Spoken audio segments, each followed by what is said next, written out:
Good afternoon, everyone. Welcome back to basketball here on youtube.com/Seannosaurus Rex. I'm Sean, and we are working through March Mascot Madness. We are now into the round of 32, and it'll be today, Friday, next Sunday, and then question mark. It was originally planned that the finals were going to wrap up. We were going to crown a champion on March 27th. I will be out of town for that. A trip sprung up at the last minute, so we'll figure it out. It'll either be broadcast live a different day, or it'll be posted later. Maybe it's like a premiere or something. I'm not really sure. I guess I should have had more of a plan before pointing that out. But we have March Mascot Madness continuing this afternoon. Thank you so much for joining me today. Let's catch you up on the standings. Number one is spring is in the air, because you could predict all of this if you wanted to, much like a regular bracket, which you could do right now, because the tournament should be doing stuff. It doesn't matter. It's a bad start. Spring is in the air. Number one, they have 24 points with a score potential of 174. Murph Dogs Picks is in second with 24 and a 168 score potential. Let's Go in third with 22 points to 174 score potential. I am in fourth with a score with 22 points, a score potential of 166. And the Beeb is unfortunately in last place. She has 17 with a score potential of 137. We have a huge game to start the day. We have two champion picks on the line. The Gonzaga Bulldogs is Murph Dogs champion. Spring is in the air, has Louisville as a champion. Louisville is also a Final Four pick for Let's Go, myself, and the Beeb. So there's a lot on the line here with this first game. Some damage is going to happen to these brackets. Let's find out whose bracket gets damaged and how that goes by jumping over to our March Mascot Madness thing. We're going to break this little bracket thing into top half and bottom half, because I always have to go in. I tried it this different way where I crunched it in half, but it looked bad. So there you go. There's the first half of the games, and we'll take a little break, and then we'll jump in with the second half of games. Gonzaga and Louisville tips us off here. Game number one, 21 taking on 14. It's a good matchup. All-American, 10 minutes from the press box, and off we go. Oh, over in the YouTube chat, if you are watching over there, here's a poll. Who wins? Gone, C-A-G-A-L-O-U-I-S-V-I. Oh, God. Gonzaga or Louisville, let me know who you think is going to win in the chat. Not a good start for the Bulldogs, who get locked up there at midcourt. Okay, they get themselves out of it. That's a good start.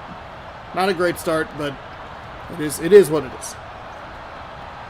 Now, the Bulldogs, the key news story for the Bulldogs is the fact that shooting guard number 3 is Adam Morrison. He went down with an injury in the round of 64, but because we just do this in basically a play now format, the injuries do not persist, and you cannot take the mascot teams and put them in the tournament mode, which would be the ideal way to do that, so the injuries were persistent.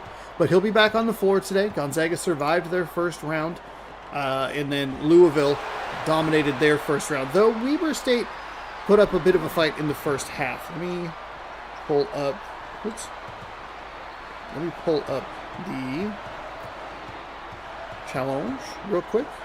We can jump in. Louisville won 44-27 over Weber State. Not a great performance from Louisville, but Weber State provided a lot of resistance. Gonzaga 54-40 winners over Arizona State. They're off to a good start here as he hits a three, but the putback is good. 4-0 Zags. This is what Gonzaga has to do. You can see it on the defensive end already. Louisville sets up in a full court press defense. That is what they do. This game is not particularly good at dealing with a full court press defense. It causes a lot of turnovers, and it gives Louisville easy shots on the offensive end because they have the numbers. What you have to do as a defense is you have to force misses so that Louisville cannot get set in their defensive alignment and push the pace. That one's left a little bit short. Gonzaga does do a good job to break through that defense. I think Weber State actually did pretty all right with that as well, which leads to some of those really dominant Louisville performances. There's a three from Louisville off the back iron, no good. A couple of shots for Louisville there, but come up with nothing. 2 minutes gone here in the first half. It is game number 1 of 8 that we will be doing today. Might be Roni Turioff down there. I can't ever remember when he played. He works it around. That one defender for Louisville is providing the most resistance. He barely let him into the paint. There's a three for Gonzaga, off to the left just a little bit. And the possession comes up empty. 4-2 Zags here early in this one. That's just too easy. 4-4.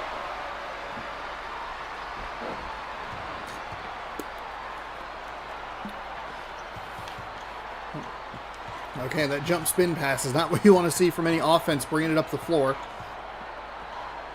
There's a nice little pass. Just take your time. Be willing. You have 10 seconds to work with. Don't get panicked. That's a nice block there from Louisville. Gonzaga out to an early 4-0 lead, but Louisville's firmed up on that defensive side. Or Gonzaga's just taking bad shots. A couple passes, corner three, is no good. It'll stay 4-4.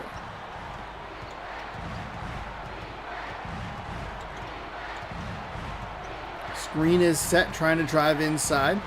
They had a guy wide open in the corner, but he goes high off the glass and in. Gonzaga retakes the lead 6-4. Louisville has never gotten worse than third place. Maybe it's the one time they got eliminated in the Elite Eight, but I think in this game specifically, NCAA March Madness 2005, it has not been anything less than third. I think I have it in my notes. I could actually almost guarantee that. There's a flip up and good for Gonzaga. 8-4 leading here. LMN, there they are. Third, first, third. Louisville's finishes in NCAA March Madness 2005. Nice spin move. Blocked, it goes out of bounds. It'll stay with Louisville. It's good effort by the Bulldogs to try and get a hold of that loose ball. It's bad effort by Louisville, because then it would turn over to Gonzaga. There's the... Okay. Didn't even get the interesting replay there. Okay, all right. Leaves it off the front end. That's been kind of a consistent situation here. Hand on the ball. Oh, and Louisville touched it as it went out. So Louisville not able to come up with a three-point play. Missed free throws with offensive rebounds have been surprisingly consistent in this game. There it is. Quick bounce pass inside, and there's the jam home for the Zags to push the lead back out to 4. Gonzaga's doing a nice job just responding to what Louisville is doing. Louisville, you can say the same thing for them. They're doing a nice job. They're keeping it close. If Gonzaga's getting 2, just get 2 on your end. The circus shot is flipped up, no good. First personal foul on number 3. That would be Adam Morrison. As the first free throw is good. The second free throw, also good. That'll allow Louisville's defense to set correctly. They almost steal the inbound pass. And there it is. It's off the hands. That's what Louisville does. And just like that, it's 10-10, and the Zags didn't even get the ball into their territory. They get their hands in the passing lanes. They create havoc and turnovers. Gonzaga has to limit themselves on that if they're going to pull off the upset. That is blocked at the rim. Defense comes away with the ball halfway home here in half number 1. Pass inside. The flip up and good. Louisville a 6-0 run to flip it into their favor. 12-10.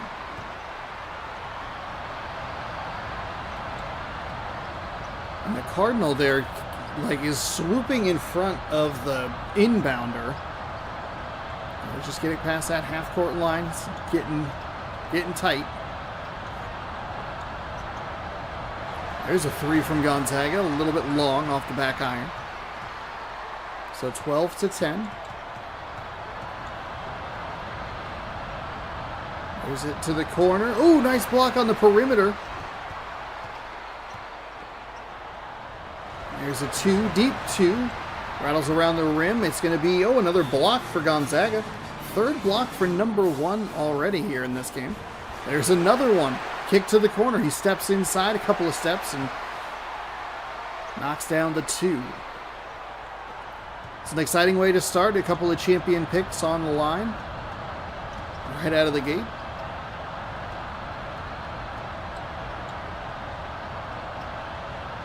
14-10. Gonzaga needs some points here. Louisville is on an 8-0 run at the moment. Sounded like I was getting choked up on that. We're on an 8-0 run. Trying to find any room. That center for Louisville is just not allowing Gonzaga into the paint. There are a couple of guys that they have tested him with. And that one... Oh, there it is. Kick to three. Nice block on the perimeter, and he comes up with the loose ball. Gonzaga, nicely done defensively. Paint points might be at a premium. You got to kick it to the corner. Oh, nice job by Louisville to get a hand to the passing lane. Dives out of bounds. Though the Cardinals were the last to touch the ball anyway. Gonzaga needs to throw the ball a little more to the outside. Flipped it up, no good. Defense comes away with the rebound. They're going to push the pace, or try to at least. Gonzaga does a nice job to slow it down around midcourt. Working it inside. Double jump or double step. Whatever that little jump step motion is before going to the basket. Third team foul, first personal for number 5. So at least Gonzaga spread it around a little bit. No one's in foul trouble. The game can be very stubborn. When you get like 2 personal fouls, it just seems like they sit you for the rest of the first half. Backing down. Again, I mean, he's doing everything he can. He's hitting every button on the controller, and it's just leading to a block by the Mammoth Cardinal defending the paint. So Louisville earlier did a very nice job just keeping the lead at a manageable distance. 4 points, 2 to 4 points, somewhere in there. Gonzaga needs to do a similar thing. Whatever Louisville's doing, they have to try and do. Now, they're going to probably have to work the perimeter a little bit more, some outside shots, a little mid-range, which is not this game's strong suit, so that's where it gets kind of interesting. There, they finally beat him inside. That also might be their best bet as well. Instead of trying to go one-on-one with him to the paint, you're going to want to try and get the 2 quick passes inside. You're going to want that bounce pass that we just saw. As that one rattles home and drops.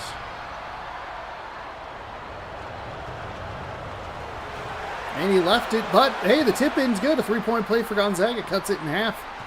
Was a 6-point game, now it's down to 3. 18-15, 141 to go. A good first half. Back and forth. Louisville's going to that outside 3. Gonzaga's been really good at blocks on the perimeter. And multiple times it's looked like Louisville has run that play to perfection. And it just hasn't. Gonzaga's done a really nice job rotating and getting to the ball on the outside. There's the steal. That's what Gonzaga cannot do. Now they do a nice job defensively. They hold it. That's an absurd shot right there. They don't necessarily get, like, the numbers. But they do slow things down a little bit. There's a steal. Gonzaga might be falling apart here. This is what this Cardinals team does. There's another foul. 4th team foul. Might be able to sit him for the last 55 seconds. I think that's okay. Shot is up. The shot is good. 24-15. It was 10-6. So it's a large, is that 18-5 run?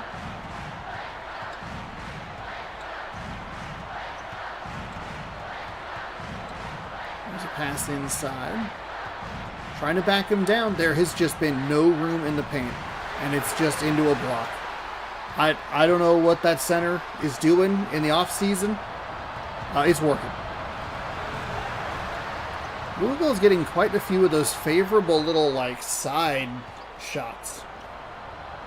Gonzaga with a nice little medium 2. Tries to get the putback dunk, but it's defensive rebound for the Cardinals. Cardinals? Yeah, Cardinals. Stanford Cardinal, Louisville Cardinals. That one's left a little bit short, and Louisville tips it in as the half winds down. A 20-5 run to end it, and they would have gotten a bucket had the time not run out because they got a steal. Louisville is just an unbeatable team in this game. Ooh, first personal for center number 42.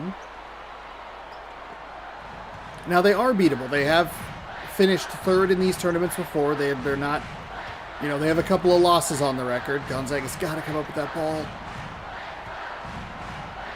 It just gets stuck in a weird animation and like that weird crab walk. It doesn't adjust. The beauty of 2004 video games. We've been dealing with a lot of old video games lately. Crowned champion in the World Series last night. That stream went late. There's a foul. Bucket no good. First personal, first team foul here in the second half. Gonzaga buries the first one. A 6'9" power forward. Leaves the second one off the front iron. 10-point game here, 9:21 to go in the second half. Just underway in game one. Louisville again. Gonzaga with an opportunity to come up with a basketball. A loose ball, I should say. That one's left short.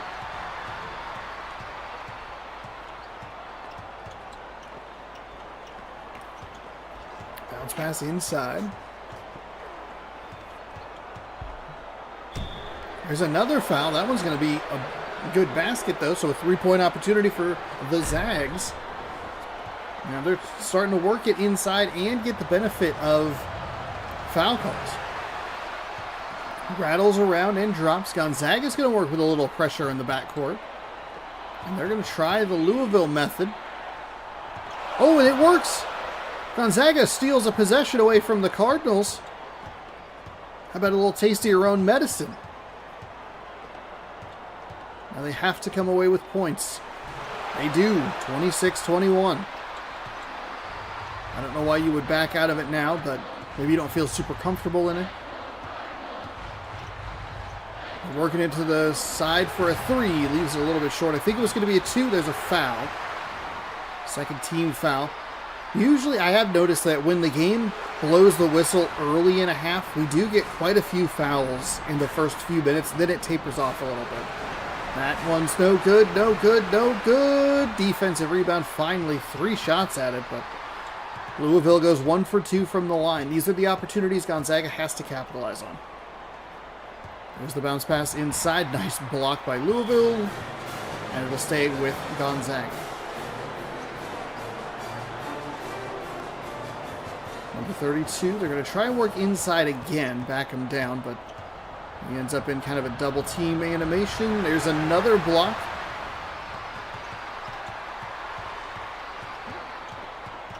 I think that's 7 total blocks for this Louisville team, just between those two centers. It is weird to see them put the shoulder in, back them off, and then watch them get destroyed. Go Cards. They are the number 1 seed in this tournament. That's off the backboard and good. Gonzaga's doing a very nice job at the moment just chipping away at this lead. They're taking advantage of some empty possessions for Louisville. They created a turnover. There's a huge 3 for the Cardinals. One of the few times they've actually been able to get that 3 out of the hand. Gonzaga's done a very nice job closing out toward the 3-point line. They almost threw it out of bounds on the baseline there.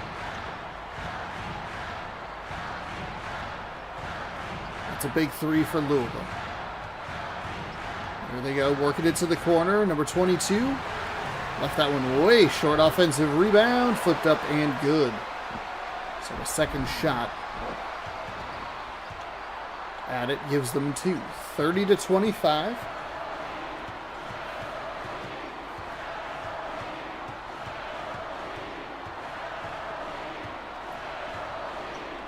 Out to the 3-point range. Oh my goodness. Louisville's apparently just going to turn it on from deep now.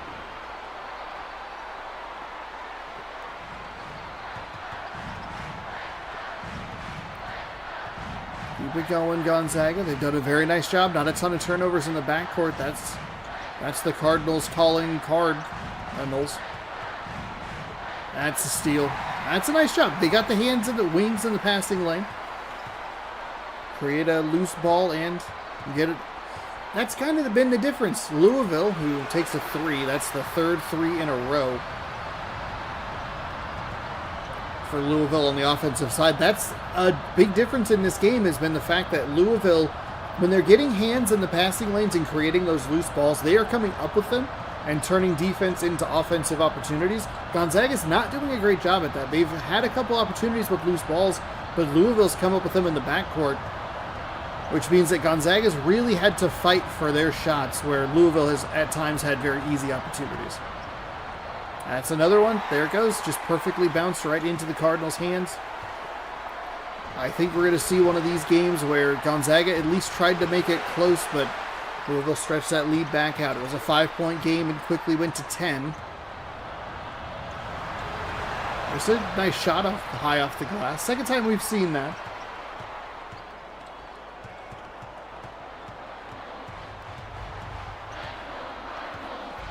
Oh, to the corner for three. Number 34 is wide open and buries it. 11 points. Now the lead for Louisville.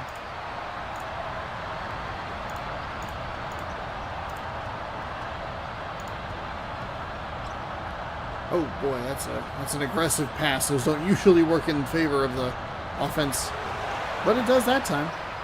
Kinda. It's a weird way to get 2 points, but hey, they get 2 points. 38-29. Under 5 to go. That's blocked at the rim. Louisville came up with that loose ball and then stepped out of bounds. Number 1 is in now for the Bulldogs, who they're getting dangerously close to throwing the ball out of bounds to the inbounder. That's inside. That's a nice move. They finally are able to get some positioning and push that Louisville defender out of the way. Louisville with an aggressive throw-in almost turns the ball over, but just stays inbounds. That's a circus shot off the iron, no good.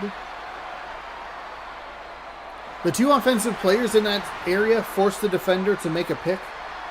Who are you going to defend? We're just going to go wherever you don't go. And Louisville goes 2 of 2 from the line. 9-point game with 4:24 in the second. Plenty of time for the Zags, but they got to shore up the defense a little bit, and they need to be more consistent on offense. Stepped out of bounds. Can't have that.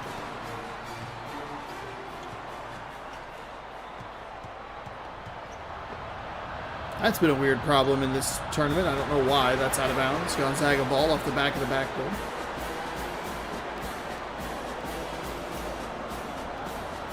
And again, they throw it in and then right back to the inbounder. Dangerously close on the baseline. They're doing a good job, though, to break through this Louisville defense with minimal turnovers. There's a nice throw inside, or pass inside. Can't come up with the basket. They can't take advantage of the Louisville mistake. That's a foul. For a third personal foul on center number 1. 4th team foul this half. Can't imagine you take him out now, down 10. They will actually pull him out. So he was pretty ineffective. He had a turnover by stepping out of bounds on the other end of the floor. Then they inbounded it, and then he had a foul. Not a great show. 9 turnovers for each team.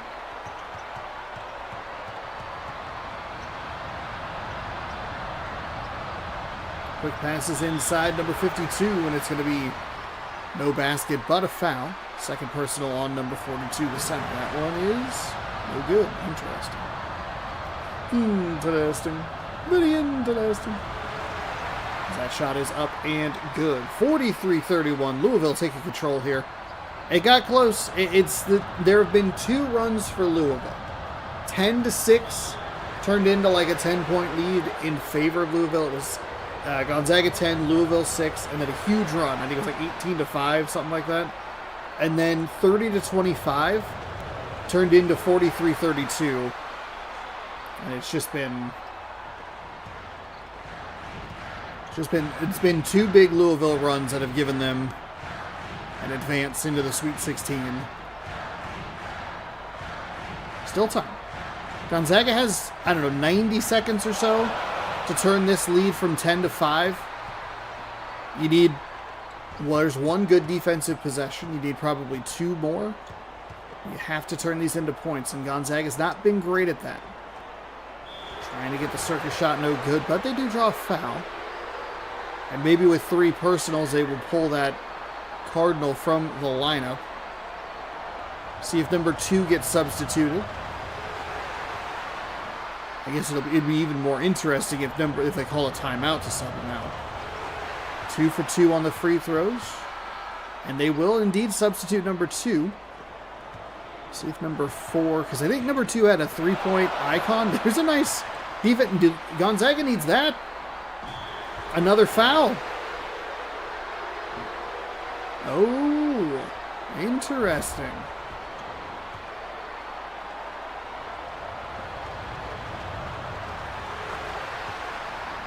(43-36). 43-37, 6-point game. Gonzaga going with that full court again. I like it. They have to do what Louisville does to them.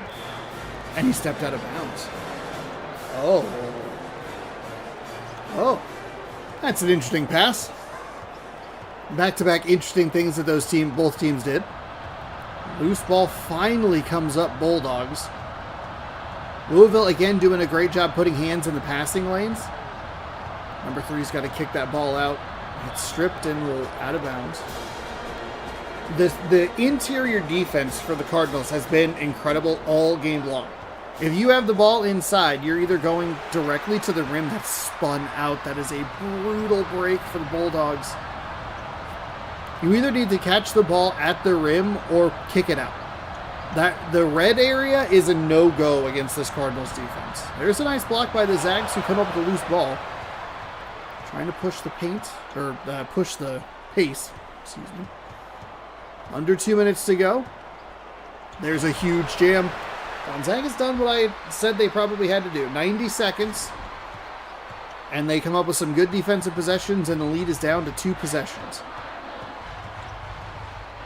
I don't like them swapping out of that full court pressure because it was giving Louisville some trouble. You have to give them as much of a problem as possible. There's a block on the perimeter that's been a Gonzaga strong point throughout this game. The perimeter blocking is varied. The 3-point blocks for Gonzaga have been strong, and the interior blocking for Louisville has been very strong. Gonzaga's had some nice blocks on the inside as well. They're going to flip it up the floor, a little aggressive, especially because of where they catch it. They catch it right at the midcourt line, which means that they could go over and back without really looking like they're going over and back. Turnover for Gonzaga as we approach a minute to go. 6-point game. That 2 felt particularly brutal. How they come up with maybe a hand on it, but Gonzaga cannot come up with that loose ball. There's another hand on the ball that they can't come up with. Oh, a steal. That's a huge benefit to Gonzaga because it starts to get dicey under a minute to go with when they start intentionally fouling. The shot clock was at 9, and the game doesn't take that into account in its decision making. There's a huge 3. The game just goes, oh, it's 45 seconds on the game clock, foul. Even though there's 3 seconds left on the shot clock. It's like, no. So to come up with a steal in that situation is big. It's a 1-possession game. Cardinals have to shoot. There's about a 4-second difference. They got their hands in the passing lane. They actually come up with a loose ball. It is 45-42.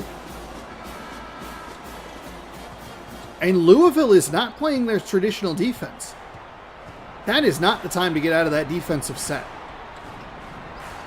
Now we have it stuck here a little bit. Okay, there we go. That's good news. Oh, Louisville stole it. Gonzaga's been careless with the ball all day long. It's partially Louisville has been incredible getting hands in the passing lanes. Gonzaga's just making unnecessary passes into crowded areas. And I think that's going to cost them the game. They should have had a shot to tie it, but it's going to be 2 free throws. It's going to be 47-42.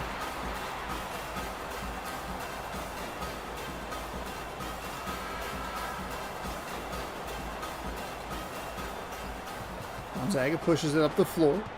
And not sure that that's who you want shooting that 3, and that will do it. 47-42. Maybe the best game of the tournament so far. That was excellent. I mean, Gonzaga did a good job to try and come back. Have two big Louisville runs, stretched the lead out. They chipped away, but they just couldn't get over that hump. They got it down to one possession, but that is where it will stop. We will record the score here, so long as it does not break everything, which it appears it's doing. Oh, I need to flip it to the actual bracket. So a champion pick is down in the very first game of our tournament coverage today. Number 1, Louisville, 47. I believe number 32, Gonzaga, 42. Verified that the winner is Louisville, and we will submit the score. Louisville is off to the round, or to the Sweet 16, which will be a week from today. End the poll. We will head here. We will go mascot game, and we will set up matchup number 2, which is Kansas and Georgia Tech. The Georgia Tech Yellow Jackets taking on the Kansas Jayhawks in game 2 today. Number 1, number 6. Wow, Georgia Tech being number 6. What a time capsule that is. Let's start a poll. Who wins? Oops. GT or Can? I flipped that on accident there, but we have the home court where it needed to be. We are underway here. Game number 2 of 8. Georgia Tech rattles home a 2. Georgia Tech and Kansas, a top 10 matchup. I was so worried there that I had a matchup wrong or a thumbnail incorrect. Georgia Tech comes up with the ball, and they are slicing and dicing their way to a 2-pointer. Nice play for the Yellow Jackets. 4-0 here, 9:27 to go in the first half. After a fantastic game number 1, so far this whole thing is kind of working the way that I want it to. The matchups have been good. Or if they've been bad, they've been understandably bad. And a lot of the brackets are still looking pretty solid, which is what we want to see. That was a nail biter. I was getting nervous. Yeah.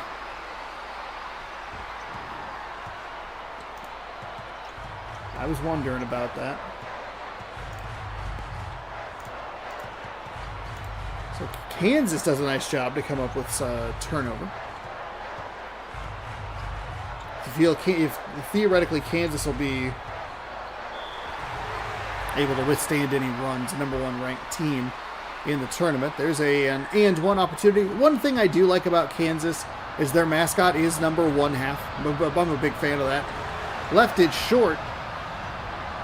Free throws have been an issue in this tournament. I don't know why. Because not only have the free throws been an issue, which isn't the biggest surprise. Some teams are really bad at them. It's the consistency with which they're missing free throws and getting offensive rebounds. It's been odd. But Georgia Tech can't come up with the offensive rebound there. 6-4, as that's a backcourt violation. Kansas an opportunity to tie or take the lead. The Yellow Jacket kind of in a good spot there, but it's stolen in the paint.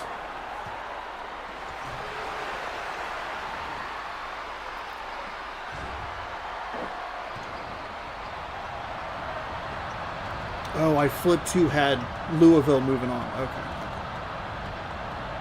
Gotcha. Uh-oh. I don't know why that message got deleted. Unless you deleted it yourself. In which case, okay. It was fine. That's a foul on the shot. Retracted. We did. No. Everything's fine. I can... That's okay. I got your point. And obviously nothing you said was wrong.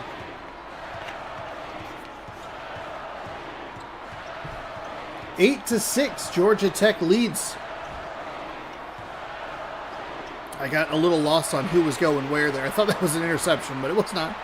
Just a nice adjustment there, and then a kick to the corner for the big 3. puts Georgia Tech up 11-6. One of these teams gets a trip to Louisville. I don't know if either of them want it. Bounce pass inside, and Kansas with a couple of points. What's the record on these teams? Kansas 1-3, Georgia Tech 4-3. Oh, but I was incorrect. There were 2 0-3 teams that won. As I was looking through it, we have Pitt 0-3 and Minnesota 0-3. They managed to win in the round of 64, so we're down to 10 winless teams in the tournament. And with the performance of some of them, they might not ever win a game ever. That is slammed home. Kansas really doing a nice job in the paint. It's the same thing we were talking about in game number 1 as far as, like, if you're trailing, just match what the offense is doing. Sooner or later, you'll be able to chip away. Just because you're down doesn't mean you have to start jacking up threes.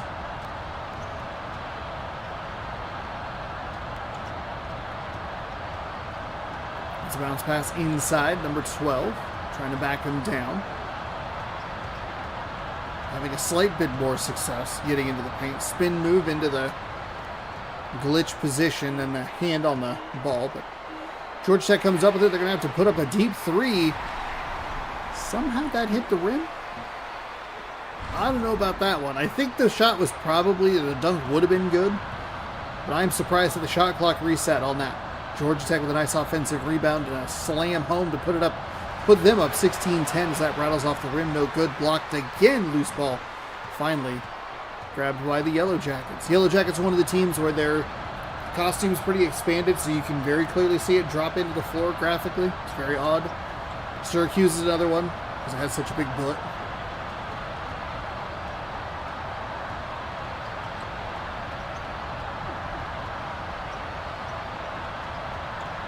Drive it inside.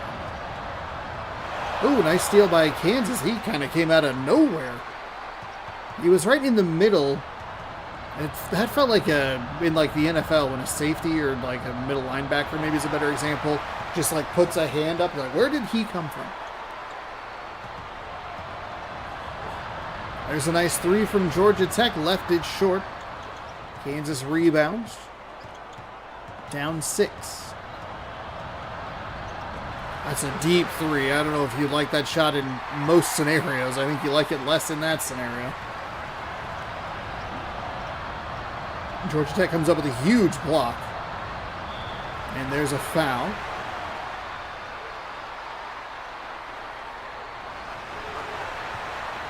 That shot is up and good. And that shot, free throw I should say, is up and good. 18-10. Georgia Tech over Kansas.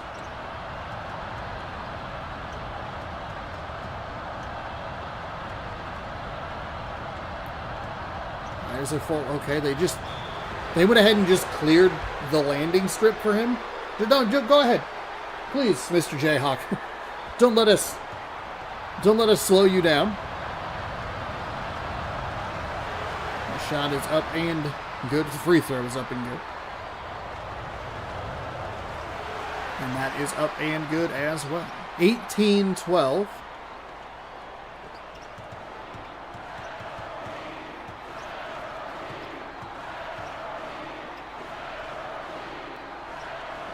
Bounce pass inside. Nice move. Left hand finish up and in. Defender kind of pulled himself out of the picture there. But also if he jumped up, he was going to bang his big dumb head on the rim. What unconscious Mascot. Backs him down. Kicks it to the... Oh my goodness. What a horrible foul. Number 11's going to the line to shoot 3 free throws. That shot was beyond the arc. First one's good. Second one's good. Just nail all 3. Easy peasy. Lemon squeezy. And that is what they do.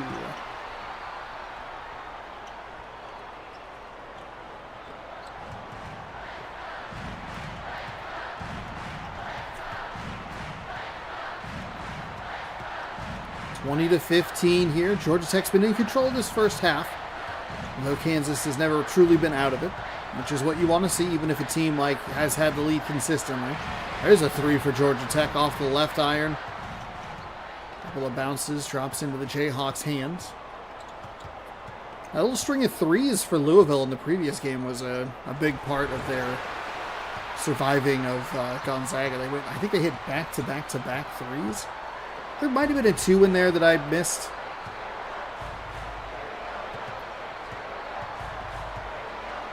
Georgia Tech does a nice job on the defensive end. Oh my goodness. Whew. Whew. Broke his ankles and knocks down the mid-range 2, 22-15. 2 quick passes inside. No foul. There's some contact, no whistle. 22-15. And he fades to the right, misses.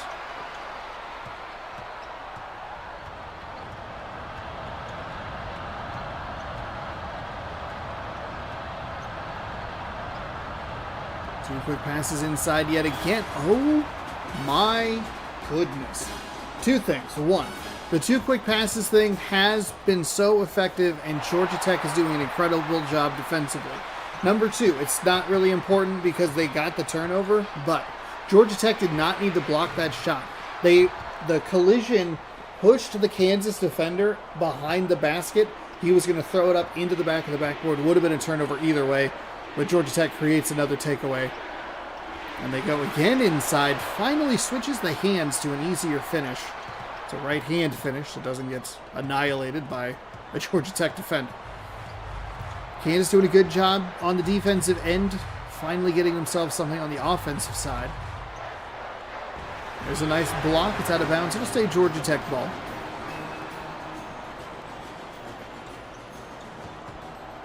And that's a foul. Off the iron a couple of times. No basket. Georgia Tech. Ooh, leaves that one a little short.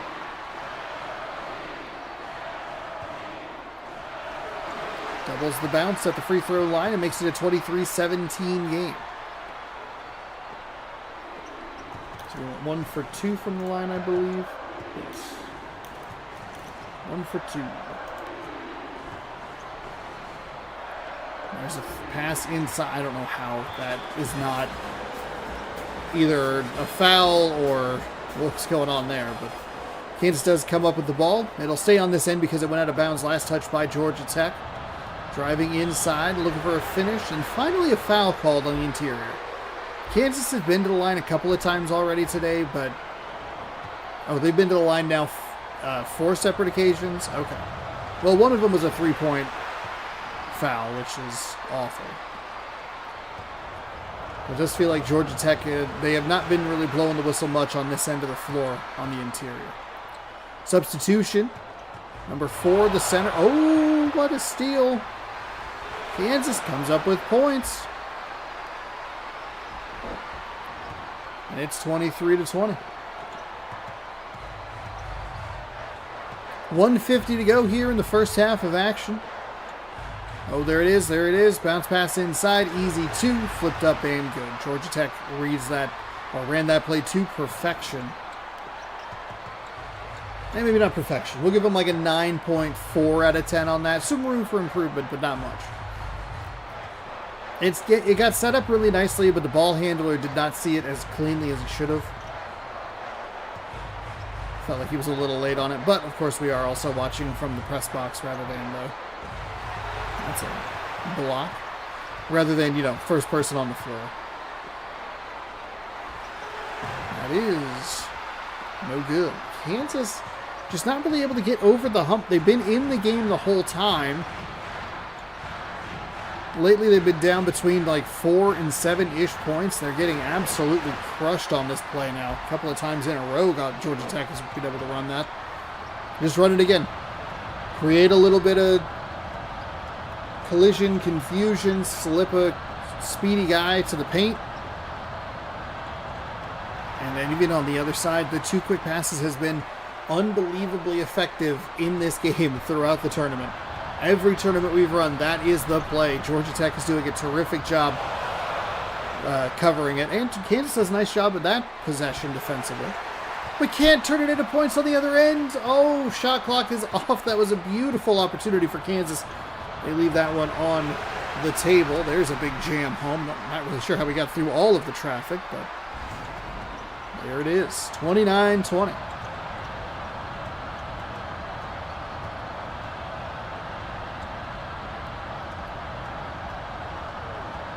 Backs him down, spins around. There's a block. We're going the other way. Small forward number 2 leaves it off the front iron. Oh, and of one final heave. No good. It's out of bounds. We still have time. 29-20. Georgia Tech with one of the better first halves. You'll see Kansas looks better than their score would indicate. I think it actually really complements the Georgia Tech defense. Kansas has been trying to get the ball into the paint all game long, and Georgia Tech has done an incredible job blocking shots, creating contact, missed opportunities.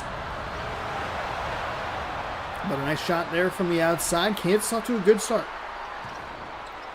Kind of doubles down on how bad that miss was for Kansas. They got the first possession of the second half. If you can score points, either not give Georgia Tech the ball or not give them a reasonable shot, and then get more points, you can have anywhere between a 4 and 6 point swing. Georgia Tech responds on the other end, pushes that lead back out to 8. And the pass inside finally works. They finally got past that big bruising bumblebee of Georgia Tech.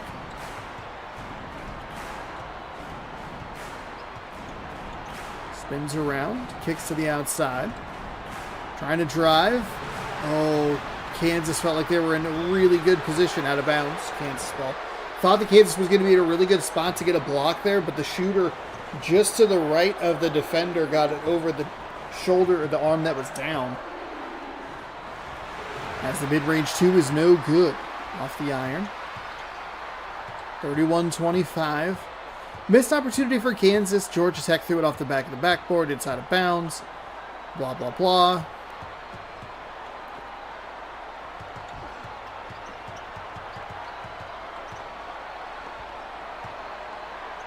Spins. Oof, over a bunch of Jayhawks defenders, including the Jayhawks defender who kind of just like popped himself up and went, "I'm here."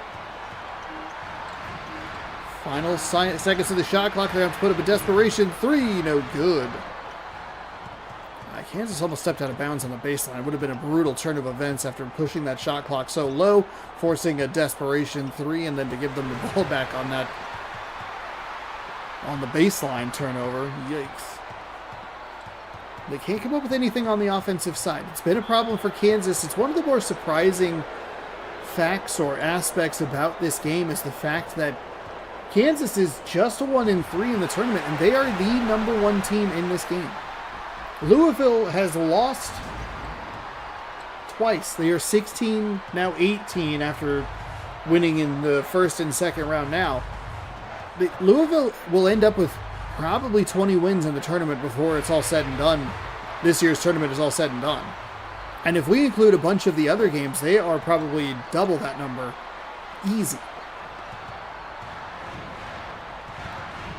Because there's 3 extra March ones. There's a couple of September ones.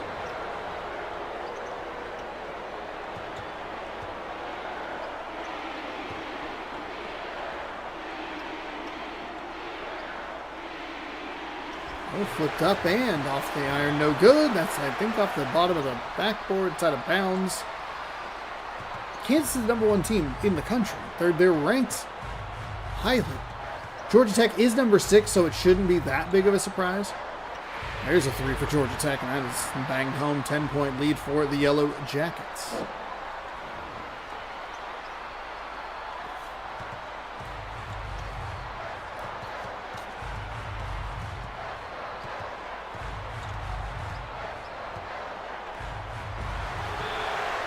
It's out of bounds. Kansas ball.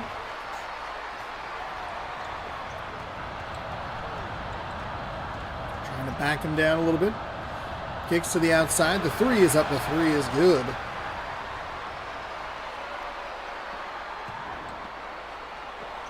.643 to go here in the second half. 37-30.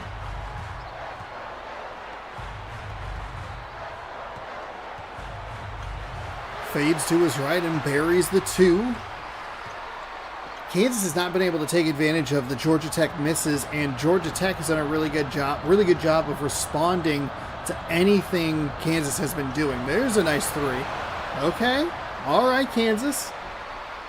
See if we can get something rolling here. 3 for 5. Georgia Tech 4 for 9 from beyond the arc. Maybe that's an avenue that Kansas can use to try and chip into this lead a little bit. They're not being consistent enough on offense. I think ideally you would go, hey, just match what they're doing, but Georgia Tech's always had an answer for it, and Kansas hasn't been consistent enough offensively or defensively. They might have to actually switch to the we got to beat you 3 points on our possessions to 2 points on yours. They read that play horribly, though the hook shot is good. 41-35. Oh, do they?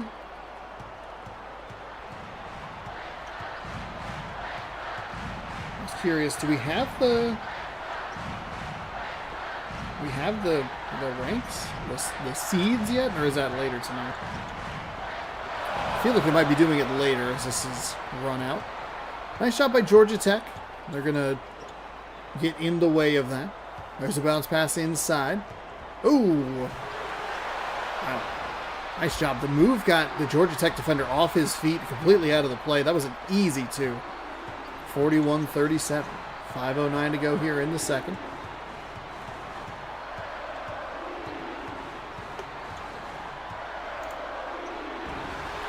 That's a nice block by Kansas. There's the consistency that we're looking for on the offensive and defensive end. Bounce pass inside, flipped up and good. And it's 41-39. Nice little run here. Oh, we still got a bunch of games going on. Oh, okay. There's 4 games happening. 2 of them are already done. That's no good. Does it say anything about Selection Sunday? That's left short. Oh, that was a Kansas opportunity right there. It's at 3 p.m. on CBS. Okay. I was just curious about Gonzaga specifically. They won the WCC tournament for like the 22nd time or whatever before heading to the Pac-12, which they should have done around the time this game came out. Gonzaga should have been added in a basketball form when they brought in, at the latest, when they brought in, the Pac-12 brought in Utah and Colorado. Kansas just can't get over the hump. It's a 2-point game. Under 4 to go, so obviously plenty of time. Seen a lot more high off the glass shots today. I saw a few of them from Gonzaga in the first game. We've seen some here from Georgia Tech, and it just, you can't do that in this situation. You've done so much work. You've done so well at trying to get back into this game. You've closed the lead to 2, and just like that, Georgia Tech stretches it back out to 6. 3.5 to go. Quick passes inside, fights through some contact.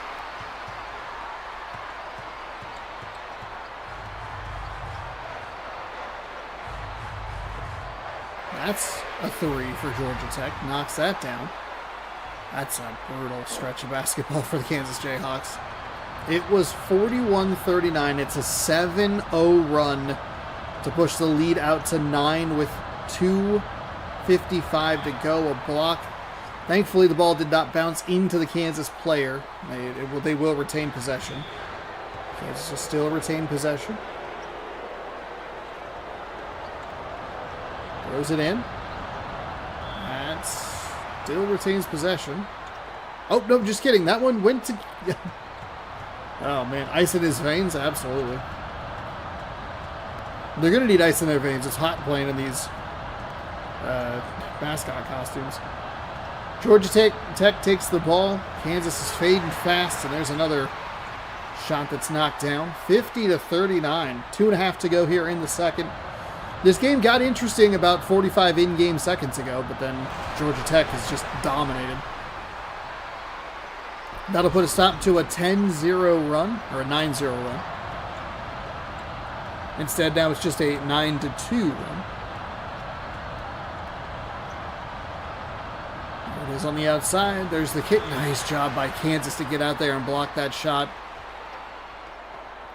You have time. You have probably 70 seconds or so to try and cut this to two possession game. That's what I was trying to say. You need a few good defensive stands. Georgia Tech can just kind of take some time off the clock, though. They did work the shot clock down a little longer, or a little deeper than I realized. Gotta come up with something here. There's the three. Buried, 6-point game. It's kind of funny not seeing any players on the bench. Yeah. It's even funnier when we get the injuries and they don't change the people, their mascots, going like, no, my arm. Oh, a backcourt violation. Kansas ball. I thought that was Kansas. I assumed that it was Kansas stupidity, not Georgia Tech stupidity.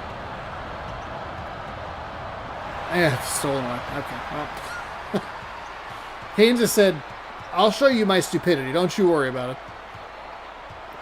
Well, they stole it away.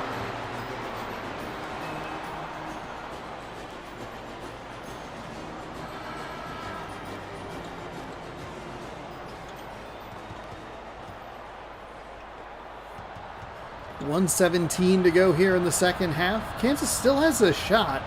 If they can come up with a big three here, you know what? A mid-range two. That's fine. Cuts it to 4. Now, it's going to be interesting to see when they start intentionally fouling. Is Georgia Tech. Okay, just kidding. Didn't even get to finish the sentence. Didn't get the words out of my mouth. There's a little mid-range two. Deep two, I should say. Offensive rebound. It's off the rim. Another shot for Kansas. Working it around the perimeter. 2 quick passes inside. Nice block. Oh my God. He has been a menace all game long. So Kansas will need to start fouling here. They will do it at the 25-second mark. There was still time on the shot clock. I think it was literally like half a second, though, difference between shot clock and game clock.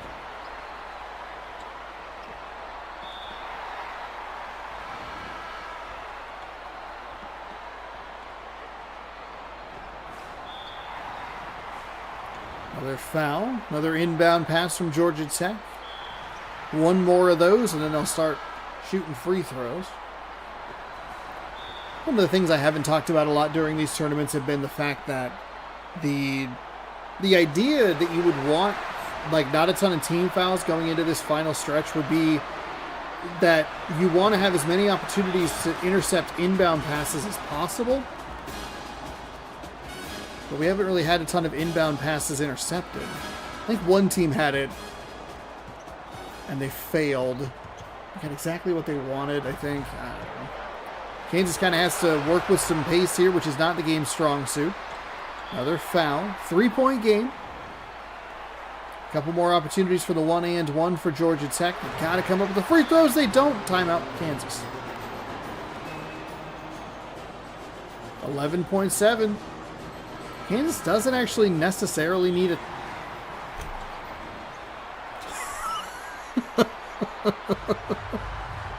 They did all that work. They did all that work. They got every benefit in the world, and he just ran it out of bounds. I didn't even get the sentence out of my mouth. I was going to say they don't even need a 3. They could take a 2.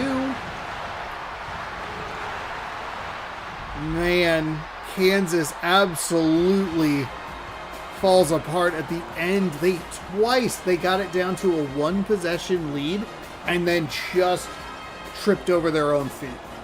And it's kind of unbelievable they were able to do that twice.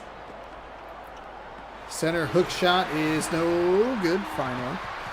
And Georgia Tech will both feel like they dominated and survived this game. Kind of a weird one. Georgia Tech was the pick. 50% Georgia Tech, 50% Kansas. Georgia Tech with the victory, 54-48. Let's get it marked down on the bracket. As we flip over here. 54-48. No, wait, whoa. Slow down. Time out, Sean. You got to be attentive here. Kansas, 48-54. So Georgia Tech indeed the winner. Bam, bam. Double checking. Georgia Tech's the rare team that's actually had the higher seed on the bottom part of it. So Georgia Tech has punched themselves a ticket to go play the Louisville Cardinals in the next round. Speaking of the next round, the next game, Clemson and LSU. I don't know what that Bulldog is doing. LSU is the higher. So we'll go LSU and Clemson. The Tiger, jeez. That tiger is so creepy. So creepy. Let's get a poll going in the YouTube chat. Who wins? LSU or Clemson? You can vote now. If you're hanging out, thanks for hanging out on this Sunday. If you're watching later, hey, thanks for watching later. These VODs stay up. Okay. One of these Tigers was very kind and wore clothes for us. The other one went all natural.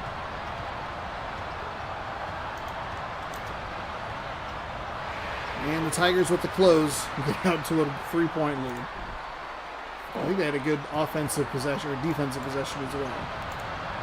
Yeah, it was a nice block on the interior. So 3-0. This is a kind of a top-ranked football matchup for a little while. Although, we know what Dabo Swinney can go do. That's a 3. LSU wanted to go fire from deep.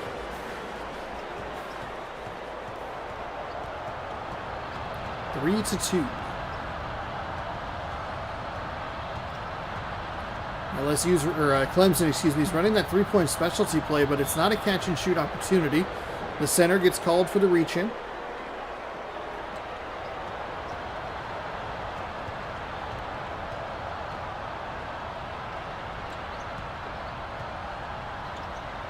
And then number 5 gets kind of locked up. Oh, throws through a bunch of traffic. And it's intercepted. It's kind of a funky start to this one here. 2 quick passes inside and a foul. The basket is good. Super late delayed sound. We went into that like the flash like of that of like whoop, whoop, and then you just hear like a hard like thunk on the arm. That's weird. 6-2. Oh, and an aggressive pass up the floor. Not sure why you did that. LSU comes up with a turnover.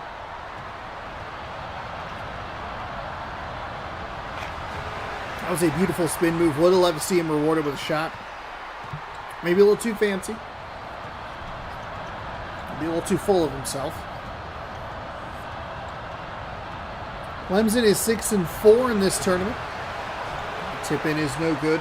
Clemson 1-3, so they pick up their second tournament win.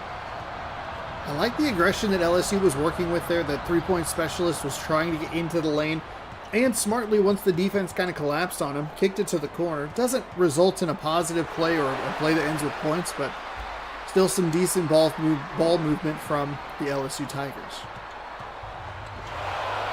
Nice steal by number 3. Not sure why LSU was being so aggressive trying to get the ball up the floor in that situation. You could just run it up. Clemson is not... There was no one in the backcourt. What a bizarre play.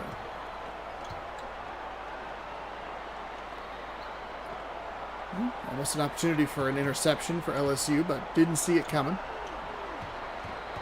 Trying to back him down. Center versus center. Tries to spin, gets himself into that glitch spot. Flip to number 12. They have to pull the trigger on the 3, and it's no good.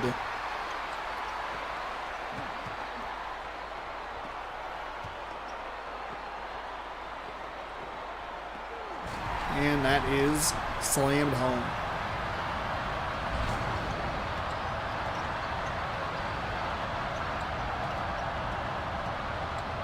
Eight to 4.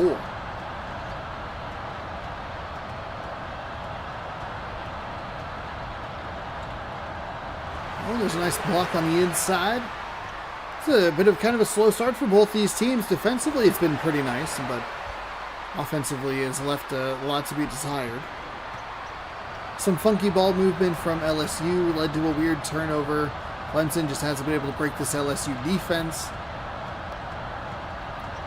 do run out to a 10-4 lead as they work it around the perimeter. There's the kick to the three-point line. They might not have a three-point specialist as the LSU Tigers get a hand in the passing lane and run it out on to the other end. Big slam home makes it 12-4. LSU out big in this one. LSU, I think, has kind of a funky tournament history. Let me see if I can pull it up real quick. Right there. Oh, they finished 4th in the very first tournament that we did. They were 0-1 the second time we used this game, and then they were 2-1. So they have 66% of their wins were in the first tournament, and they've gone 2-2 over the last couple of years. They used it. But they're out to a big lead here. 10-point lead. 14-4. 5:50 to go here in the first half. Bounce pass inside. Center spins around. Kicks it to the outside. Fires and knocks it down. Clemson's going to need some threes, some good offensive possessions to try and get back in this game. They're not too far down, and obviously plenty of time to work with an entire second half and 5 minutes and 30 seconds here in the first. But the question is going to start to become is, do you believe that this Clemson team can make a run? LSU with a great response on their end. I love that kick to the corner.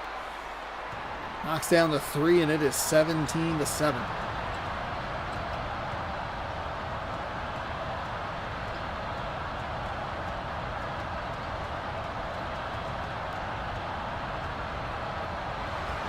Okay, a little shot off the glass. You like it. Clemson, 17-9 now. Not looking great, the fact that you haven't broken double digits and we're 5 minutes into this, but sometimes that's just how it goes. It's a brutal foul. That is a brutal foul. Did a really good job to cover, like to close out, to get into position. The Clemson Tiger eyes are horrifying, by the way. I keep catching like glimpses of them, and I'm like, oh god, they're so scary. LSU goes 3 for 3 from the free throw line to push the lead back, or to push the lead out to 11. Largest lead of the game, and they put a little pressure on the defensive side. They're trying to put this team away early. Little jump step, and it's 13 points now, the advantage. The lead is larger than the number of points that LSU has scored.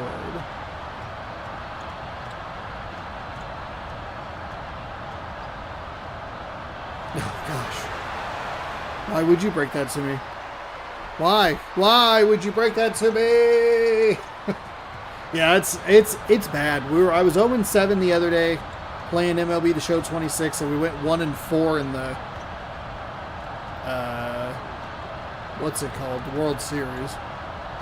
It's been bad. There's a miss, and that's blocked. That's okay. We're gonna put that record to the test tonight. We're gonna be playing more MLB The Show 3-inning games. If you want to include those 2 Diamond Quest games, I won 2 of those. One of them, very luckily. I also put it down to the lowest difficulty, so it's not that impressive, but it makes me feel better. 22-12. LSU with a big advantage here. And that is tipped and out of bounds. It's a nice job. He got his arm in the passing lane. His teammate tried to pick him up, but just couldn't. That is no good at the rim. Clemson comes up empty. There was an LSU Tiger in a weird spot. Okay, now he comes up the floor. Every so often, it's very rare, but every so often, they just throw the ball behind to create a backcourt violation.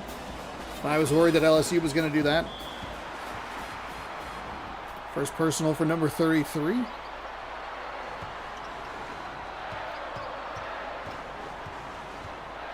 Gets called for the reach in there. That's a kick. And with the bounce pass outside. LSU is doing a nice job with the ball movement. We have to give them credit. It's led to some funky passing or some turnovers or whatever. But when they're driving inside and Clemson collapses, instead of just taking the mid-range shot that is inevitably going to get swatted back in their face, they're kicking it out, giving themselves another opportunity to reset. On a serious note, do you think that the hitting in the game has changed to become more difficult? Do you think you might knock the difficulty down? I don't think the hitting is in a good spot right now in MLB The Show 26, as that's no good from three. Have we seen a Clemson player, by the way, with a 3-point specialty sticker? Could prove to be difficult. There was another team in the first round that kept running the 3-point play, and they never had anybody who had that, like, hey, this is a specialist at this position. Yeah, I don't think the hitting feels good right now in the show 26. It does not matter what I'm doing. It just doesn't feel great, because we saw some of the hits that Philadelphia got in the very first game that we did, the Tokyo Dome. And, like, the Schwarber hit just fluttered out way off the plate. And then I can't get much of anything. We had multiple perfects for an out, which was pretty frustrating. And I even had trouble with some of the challenges because it just felt like we were getting... It sounded better than what the game was visually giving me off the bat, if that makes sense. Like, oh, this was a good piece of contact, and then just nothing. But I think that's always how it ends up in these games, is that's a foul and the basket. Is they'll tweak it, hopefully, before the season would start. But we'll see. I might have to turn the difficulty down. I think what I'll do today is I'll probably turn the dynamic difficulty on and see what that does. Nice double block inside for Clemson, trailing by 8. Clemson at this moment has had a bad first half with just 16 points. LSU fairly average at 24. On the higher side. Patch dropped overnight, not sure though what was tweaked. Oh, is that batting wise? Okay. I think the UI is different in Diamond Dynasty. Also, Diamond Dynasty was down. I was looking at it this morning because I was trying to figure out the now and later packs. Because I should have a bunch of them, but I didn't see any of them. Clemson is going to get the ball to keep the ball. Weird sequence of events, though. That's a throw inside. Left hook no good.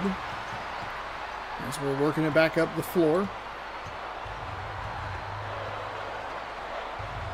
Working it around. Oh, 3-point specialist. That's a nice block out by Clemson. It's a poorly run version of that 3-point play. There was too much opportunity for the defender to get a hand on the ball, and the shooter didn't catch and shoot. Bad play by LSU. Good job by Clemson to make sure that they come away empty-handed. Empty pod. So Clemson. Do any of them have a 3-point specialist sticker? Trying to set something up the screen. See, there's your difference. There's your difference between Clemson and LSU. When LSU has driven the basketball and the defense collapses, okay, you didn't have to immediately counter my example. I'm trying to compliment you, you stupid Tigers. Clemson should not have shot that shot into a couple of defenders. LSU should have done the same on the other end. Another reach-in foul. Clemson will take it in from the sideline. Under 10 seconds to go here, first half.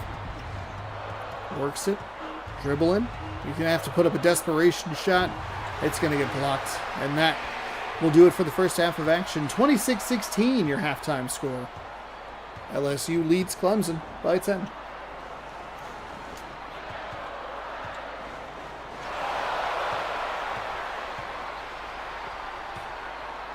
Oh, wow.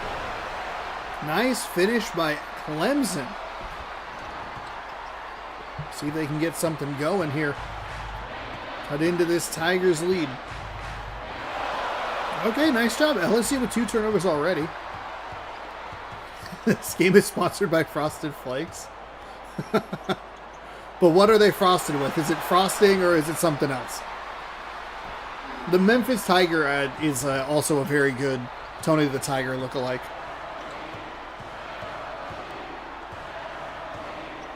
(26-21).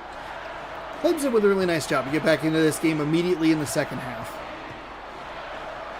That's a shot somehow between 3 defenders that goes down. That may be one of the most brutal breaks for Clemson's defense in this game, is the fact that they collapsed. All of them put hands up, and the Tiger somehow was like, don't worry, I'll part the seas and swish the shot.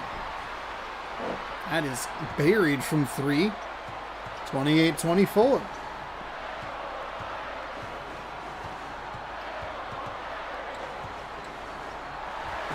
Ooh, Tigers. Nice offensive rebound off the bottom of the eye. Oh my goodness. Two absolutely horrendous defensive possessions for Clemson. A shot through three defenders. And then multiple opportunities where they had... Oh my goodness. What a disaster this Clemson defense is. That was maybe the best opportunity to hold them to nothing. And they just couldn't do it. Bounce pass inside. Nice play. Off the glass and good.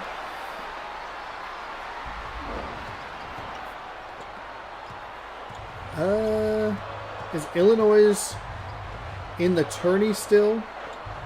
Illinois is not in the tournament. The Fight in the Illini. They're one of the few teams that I don't believe has a mascot anymore. But I don't typically use humanoid mascots.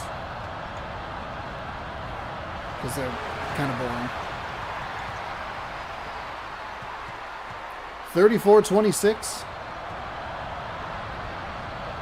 Quick passes inside. One hand. Oh my gosh. Oh my goodness. Clemson, you know what? I give you credit for making it interesting, but it fallen apart here over these last minute or twos. What? These last couple of minutes. That's the whole second half. Sean, what are you talking about? Take a lap, me. Clemson, or LSU putting a little pressure on Clemson. Good job to break through. Nice. Okay, so there is a Clemson Tiger with a three-point specialist. God, I hate when the game does that. Oh, I hate it so much. Just a bad bounce. What is this game doing? Do I need to reset the Xbox? Is it melting down? Just back-to-back stupidity. There's a three. That's off the left iron, no good. And flipped up and in. 37-28. 7.5 to go here in the second.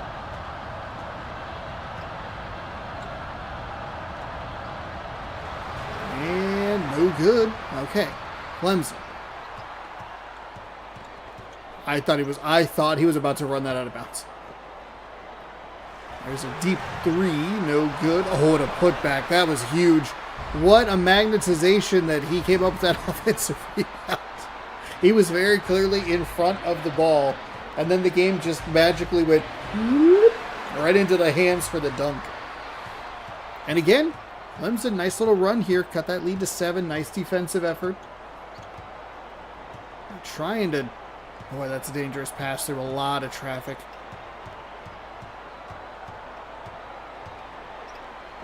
Oh, there it is. Three-point specialist. That one looked right the whole way. I don't know how they got a block on that. And they also came up with the offensive rebound. Or the loose ball, I should say. No, they came up with the offensive rebound, then the block, the loose ball. It's a whole weird situation. What a spin move. And the basket, the hoop, and the harm. A sweet spin move. Creepily looking at the camera. Check this out. Left it off the front iron. Offensive rebound. No putback. That could have been a huge 4-point swing. Would have cut it to a one-possession game. Instead, it's a block on the outside. Nice job collapsing by Clemson.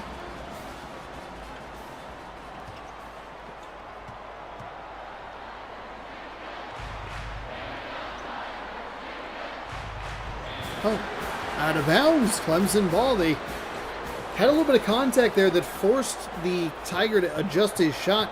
And instead of just flipping it up, he tried to go under it and throw it off the back of the backboard. Hey, that doesn't work. There's a three for Clemson. It's good. 37-35. Okay.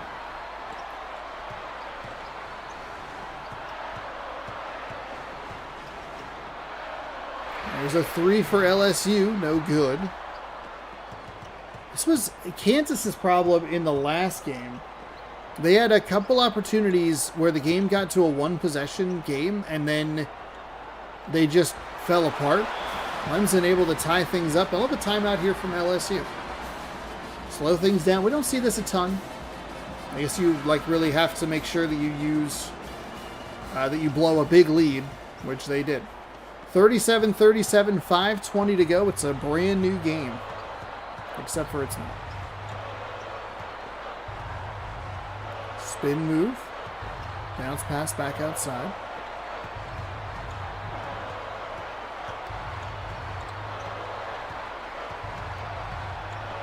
Oh, nice job getting a hand in the passing lane. Drives inside. There were 5 Clemson Tigers in the area. There were 14 paws all going for that ball. It's weird that the Clemson Tiger wears shoes. That's flipped up in good Clemson as he raced the lead and taken a lead.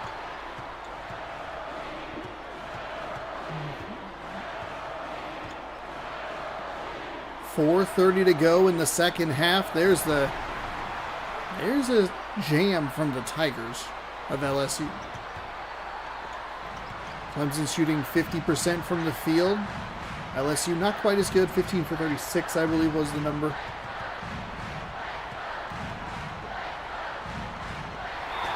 Oh, we had it. He got the ball loose and dove out of bounds after it. 39-39, so it stays Clemson ball.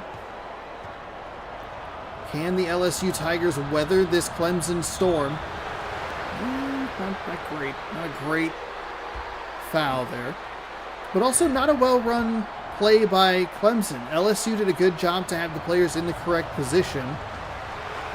Not great that they came up with the foul, but at least it was not an easy bucket. And that was left off the front iron. So Clemson 1 for 2 from the line. And a 3-point foul on the other end. A 3-shot foul on the other end. 1 for 1. 2 for 2. And 3 for 3. So 42-40. That's a huge foul against Clemson. Neither foul was good for either defense, but obviously the Clemson one way worse. Little alley layup there.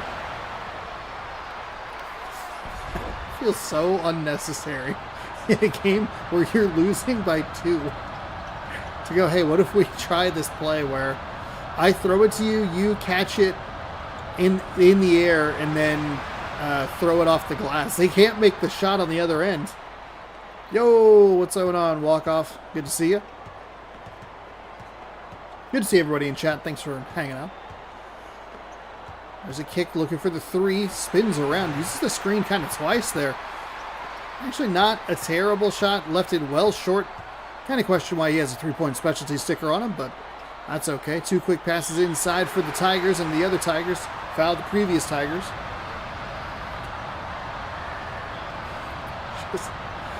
Just so doofy. Why does the Tigers look so doofy? So Clemson makes a substitution. It's 45-42. They're going to kick it into a full court press. Clemson, the 2 no good.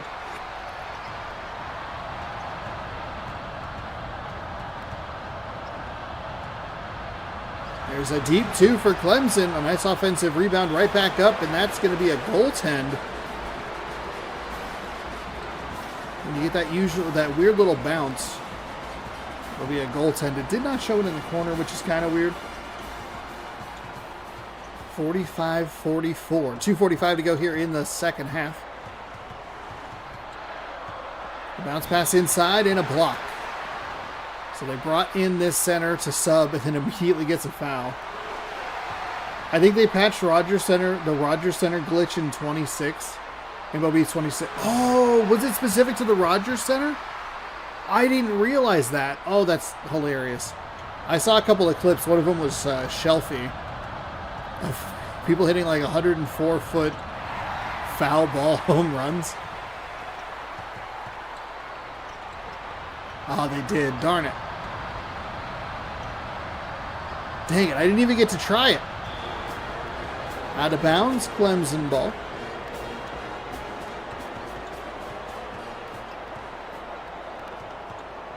.47-44, LSU leads by 3. I never successfully achieved the glitch myself, not for lack of trying. So what specifically, do you know what specifically the glitch was? That's in. And no good. Oh, that's... Oh, what a run by LSU there. Nice job to have good defense, lead it to easy offense. 4 second chance points, 4 hustle points, or fast break points. It's 49-44, plenty of time still here for Clemson, down 5 with 1:38 to go. So far, all the games have been pretty good. That's a nice block on the inside. Good job by Clemson to come up with a loose ball. Working it around the paint. Kicks it. Backs him down.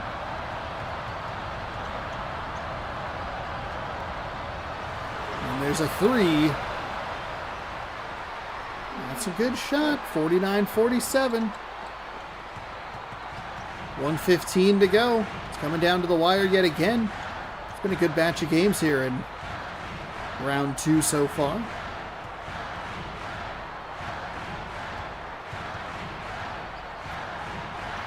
That's on the outside. Leaves it off the front iron. Number 44 comes up with it. Clemson can tie or take the lead. There's the bounce pass. Bounce pass again. Spins. Flips. Ooh, he left it off the front iron. Left it a little bit short. Sometimes foul balls to the first base side would randomly turn into home runs. There's a foul for Clemson on the other end. It'll put LSU on the line for 2. Misses the front end. That's good news for Clemson. Not sure what activated the home run versus foul ball. Interesting. 0 for 2 from the line for LSU. Clemson with a chance. I mean, that's kind of the dream scenario if you're the Clemson Tigers. Now you have to get the ball up the court cleanly. Bring a guy back. Help him out. Help him out. There it is. 2 for the tie, 3 for the lead. Just split the defenders and slams it home. We're all tied at 49. LSU takes a timeout.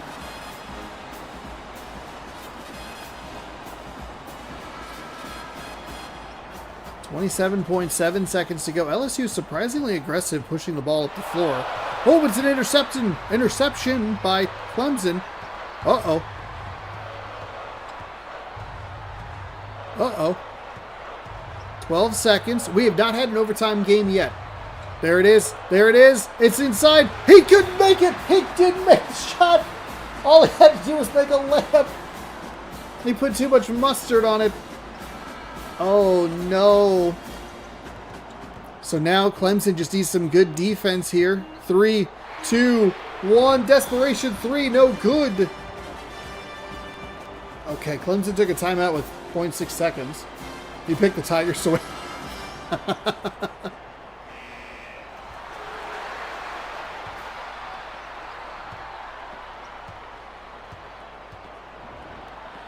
right. So let's go to overtime. Put 5 minutes on the clock, and we will do an extra 5 minutes. 49-49.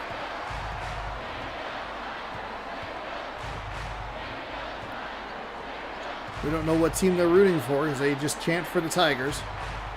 There's a 3 for LSU. They needed that shot 15 seconds ago.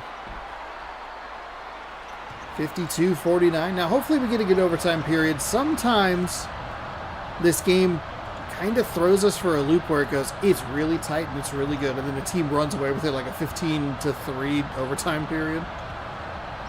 Broke the ankles of the Tiger in front of him and buries the long 2. I'm okay with the shot selection. 52-51. Again, you don't have to get 3s. Your defense has been a lot better, especially deep in that second half, into 3 defenders there. LSU somehow got a hand in there. 11 steals for LSU, 5 for Clemson. That's a big difference. Also a big difference, the fact that they can't make a shot. Left that 3 way short.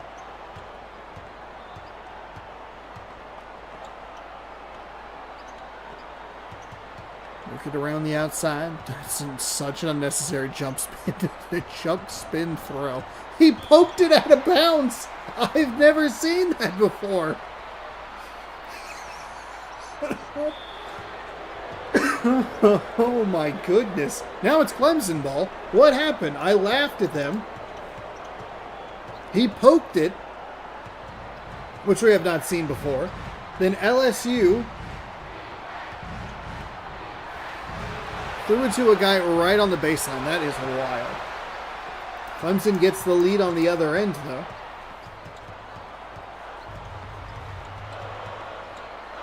There's a deep three for LSU. Bangs at home. 6 for 15. LSU just 4 for 12. 2011 was still a long two era. When it wasn't until 2015 that every team started to act like Curry. Yeah, that's a good point. The problem is this game just doesn't have a great mid-range 2 game, as he makes a mid-range 2. Tends to end up in blocks. Boy, we thought the other game that we were using was old. This game's 20 years old. NCAA March Madness 2005. That shot is up and good. Splashes. 7 for 17 from deep. That slices that lead down to 1. 2:30 to go here in overtime. 57-56 LSU. Nice job rotating to the ball. I know it's a foul. That is unfortunate for the Tigers, but it's not an easy 2.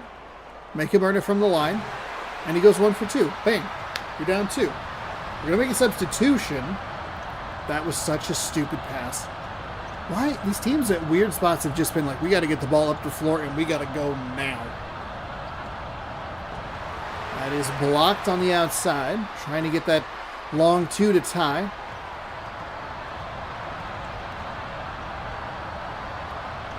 There's a nice block on the other side. Okay. Back and forth we go. So 2011 still had the World Series brain from last night. Yeah, you were up the whole time, which I appreciate and also felt bad for. We got to go 7 full games, everybody. God. That game. When Pittsburgh brought in that left-handed pitcher last night, and he had already not been good in one of the previous games, like, great.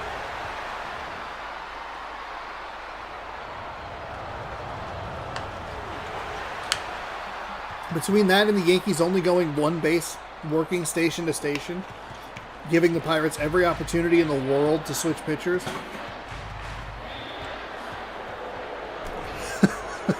Backcourt violation. Doesn't even feel like it's a good thing Clemson does. It just feels like a dumb Tigers of LSU thing. We have 1:44 to go here in the overtime period. And that is no good. And that's no good. I put too much watching into the season to miss out on the very end. Well, I appreciate you being there. Thanks for hanging out.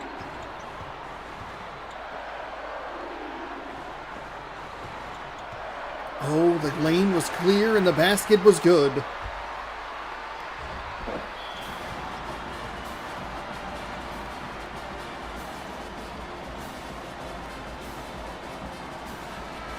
How many what? How many tooth ones did the Yanks have in that series? I'm not sure what you mean. 60-58. Working it around the perimeter.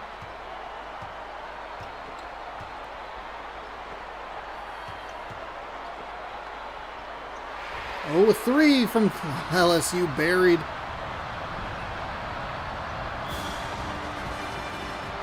Thrown out on the base paths like a nincompoop. Kind of technically none, but also like 4. They had good aggressive base running, but the Pirates defense just was really good at throwing them out on the base paths. But they only ever got out at third base and home from like miraculous throws. So like, it just depends on how you look at it. LSU was walking away with this one as I learned what a...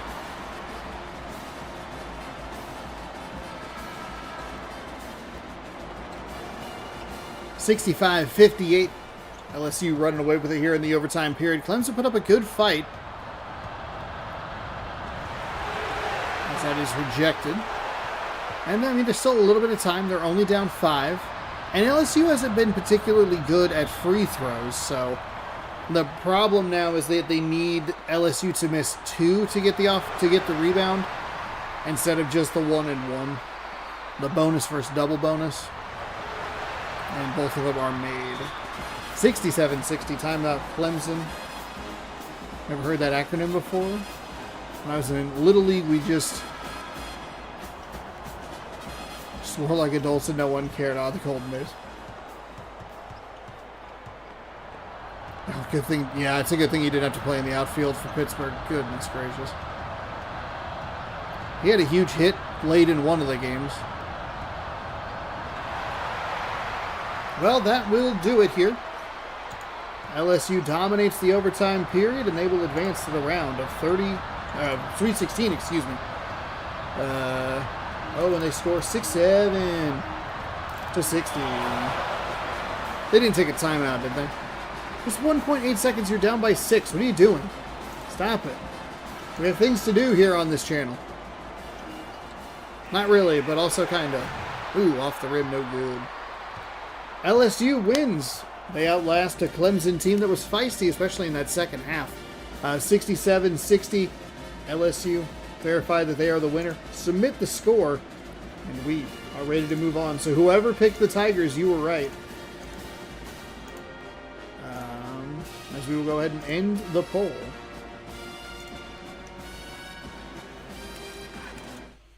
Final game of our first half of action is Pitt, who picked up their first ever tournament win, taking on Boston College. I believe this one is actually in order. Pitt should be the away team. We'll pop this over here, though. Yeah, they're the 56th ranked team. Oosh. Pitt. P-I-T-T. Oh, good. Real missed opportunity. If Pitt had won this and Clemson had won the other, just naked Panthers versus naked Tigers. The way nature intended. Boston College. The Eagles put a shirt on. Pittsburgh Panthers. Boston College Golden Eagles. No, they're just regular Eagles. Have I tried PDA? No, thank you. Let's get a poll up in the chat while the game loads. Pitt or BC. Who wins? Let me know in the Twitch poll, or YouTube poll, excuse me. And welcome on in to all the viewers. Pittsburgh comes up with the tip-off and the deep 3 to get out to an early 3-point lead. Where is this? Where's that from there? Bam. Save it. Flip back to that. We have ketchup and mustard. Pittsburgh, I guess, just really likes yellow as a color. That's a nice block on the inside. The Steelers are yellow and gold. Or yellow and black. The Pitt Panthers are yellow and blue. The Pirates are yellow and black. Flipped up, rattles around, and drops.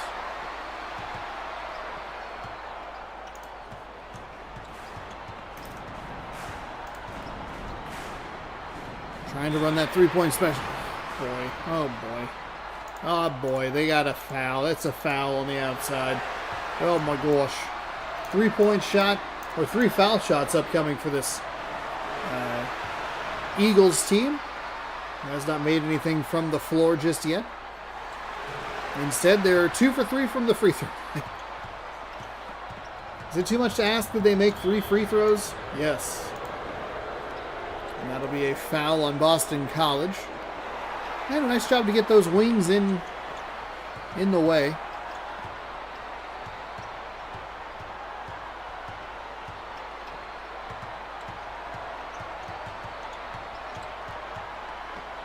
Kicks it outside. Works it around. Trying to find some room outside. But black and yellow, just yell that in Pittsburgh and everyone all around will cheer. We're not sure who you like, but yeah. 5-2. Took a long time off that shot clock to come up with absolutely nothing on the offensive end. There's a bounce pass for 3 and the block on the outside. It will stay Pittsburgh ball.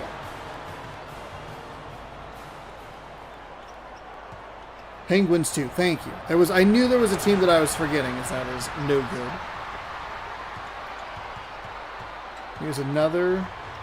No outs, bases loaded, ending with team incapable of getting easy run.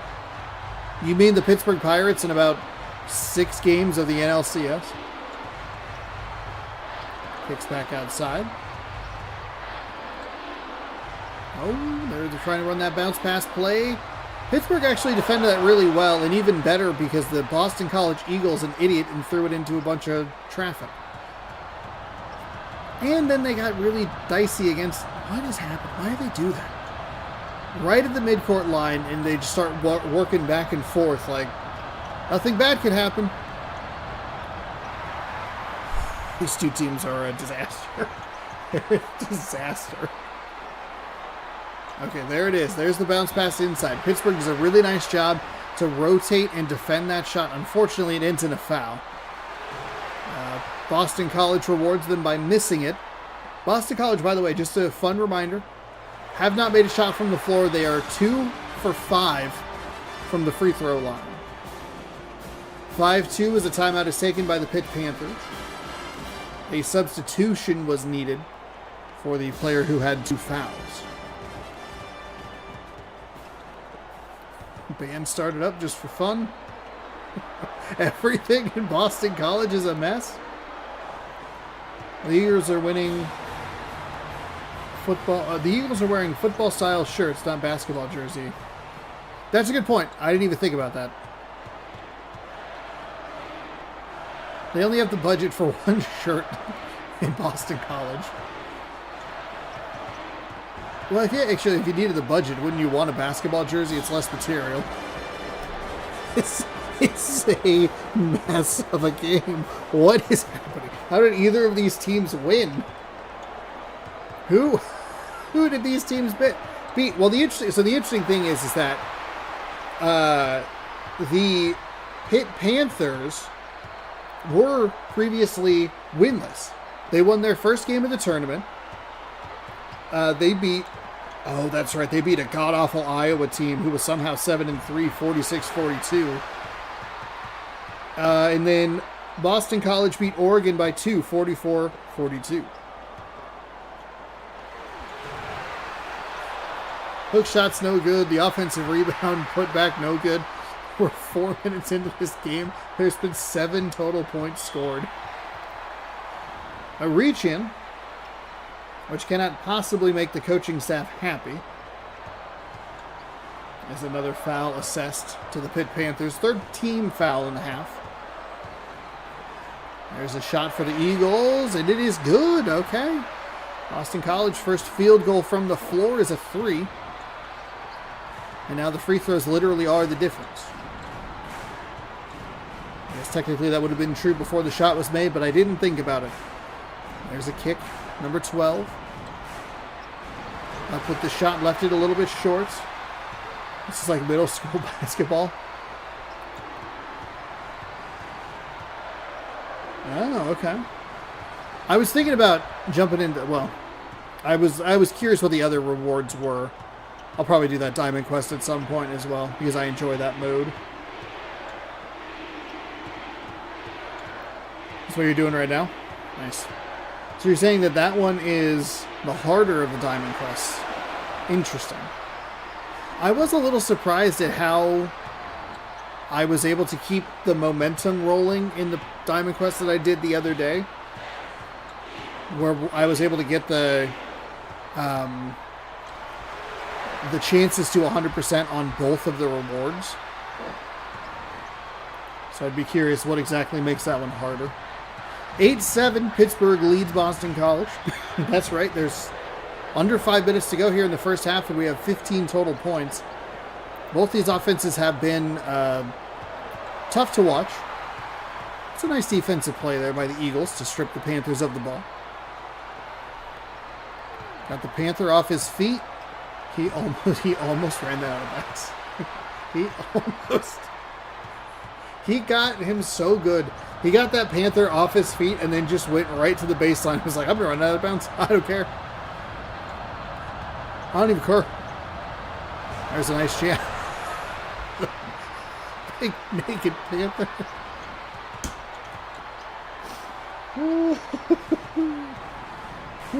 We were up too late last night watching MLB 11, apparently.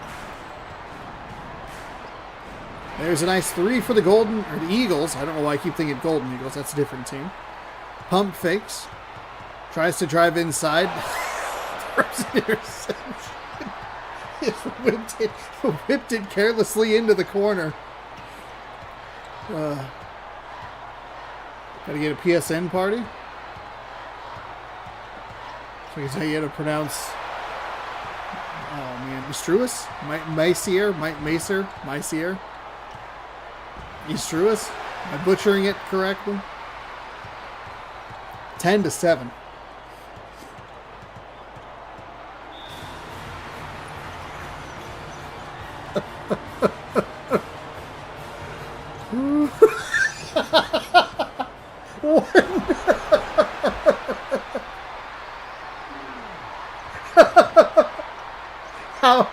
How did that happen?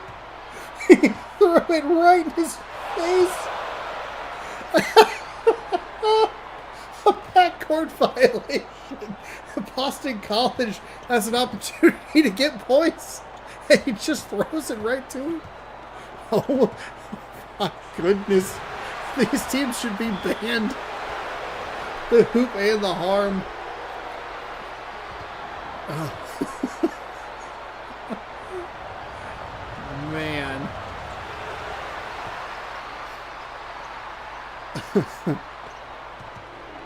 It's tourists.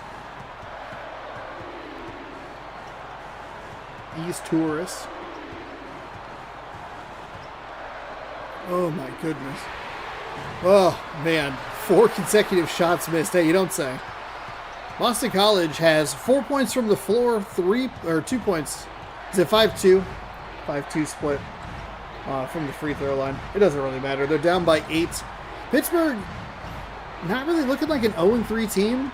Well, no, that's a lie. That's an absolute lie. I don't know why I said that. That was very odd. This whole first half has been very odd. Like, Pitt at times is kind of like, okay, you beat... I don't know. I just don't respect their win. Like, who was it we were talking about for MLB 11, the show? It was, did the Diamondbacks back into the playoffs? Did the Diamondbacks win their playoff position, or did Colorado fall apart? I think the answer was the Colorado fell apart. Down by more than they've scored. That is, yeah, that's correct.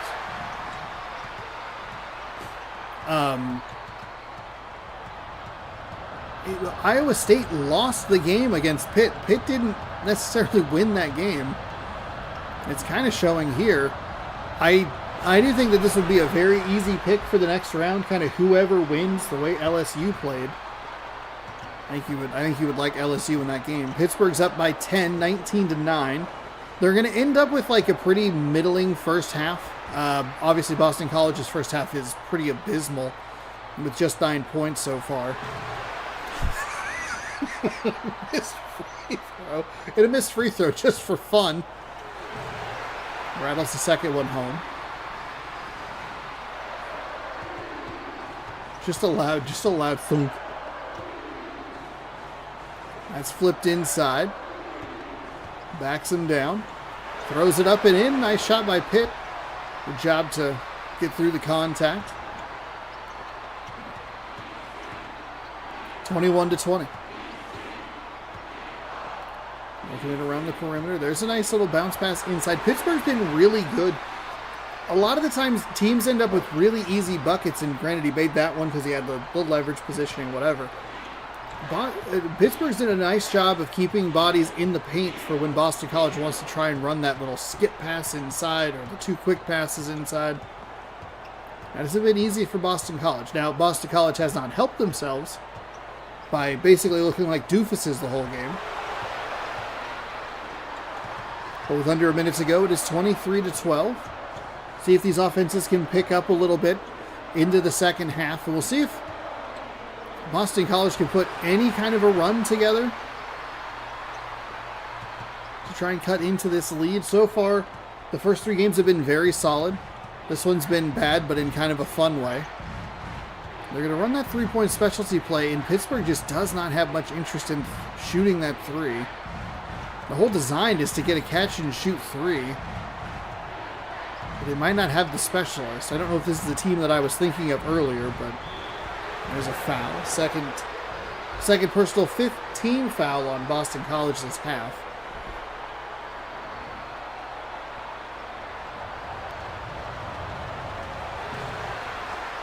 Pitt gets a nice friendly away team roll.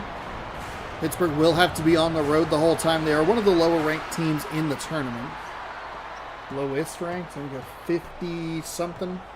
Because there are 12 winless teams going into this tournament. They were number 56. Which I think would tie them realistically for like 52nd or 53rd or whatever.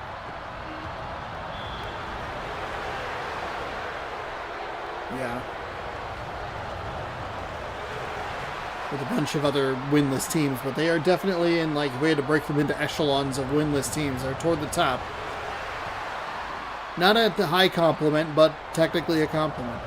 Pittsburgh is going to end up with a better first half than average. They have a 14-point lead here in a literal football score. Come on, make the three-pointer. Make the half-court three for fun. Not even close. They usually aren't. It's a 14-point lead. Pitt over Boston College. A foul immediately. I don't think that's what you want to see if you're the Pitt coach. Especially up by 2 touchdowns. Like, just... You don't have to be aggressive. Just match what they're doing. Keep this lead.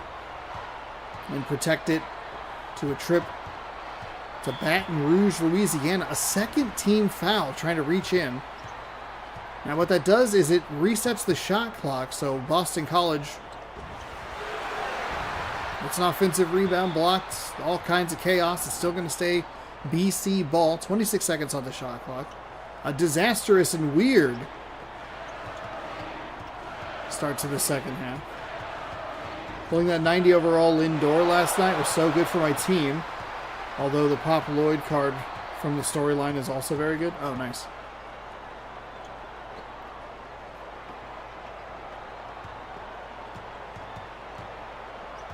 Oh, did you walk off? Did you do the Now and Later program in MLB The Show 20? No. I don't think you bought 25. Hold on. For shortstops. Did anyone do the Now and Later packs in MLB The Show 25 for MLB The Show 26? And if so, do you have your packs? Because I don't know that I got the ones that I should have.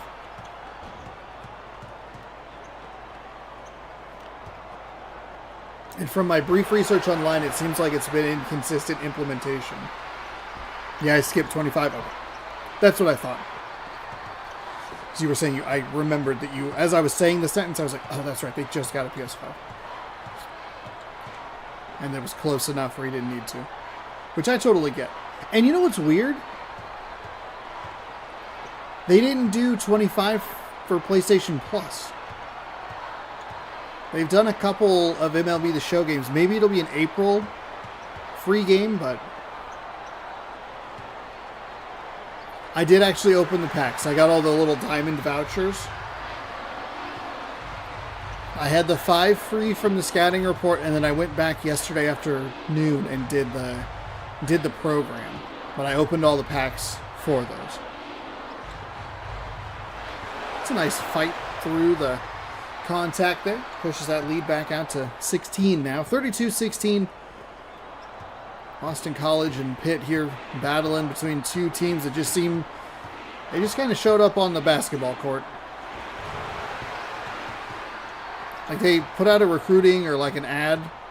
Like, do you have a general concept of what basketball maybe should be? And people said maybe, and they said you're hired.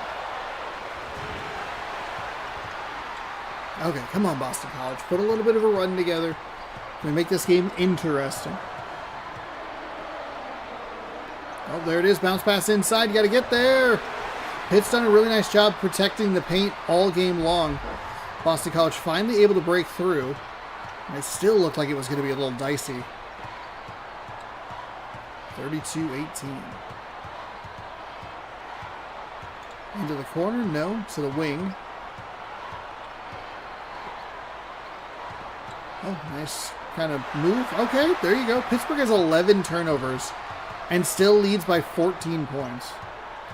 Should they make the MLB The Show games free on PlayStation Plus? Like 2 months left before the new one comes out. Okay. That's a nice 3. It's the trend I've noticed. I did until this time. Yeah, because that was how I had 24 on PS5 for a little bit. That's flipped inside. Flipped, no good. Circus shot, no good. Personal foul.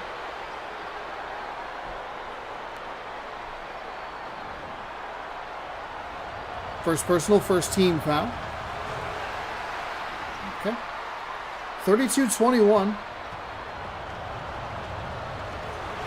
Is Pitt the only winless team to make it out of round 1? No. Minnesota also was winless and made it out of round 1. Another just disastrous. Boston College just cannot stop getting out of their own way. They stop staying in their own way. It's an offensive rebound. It's 2 putbacks. Strip and then stays Pittsburgh ball. And they're going to the line again. Now, a player might get removed from the game, pulled by the coach with 2 personal fouls.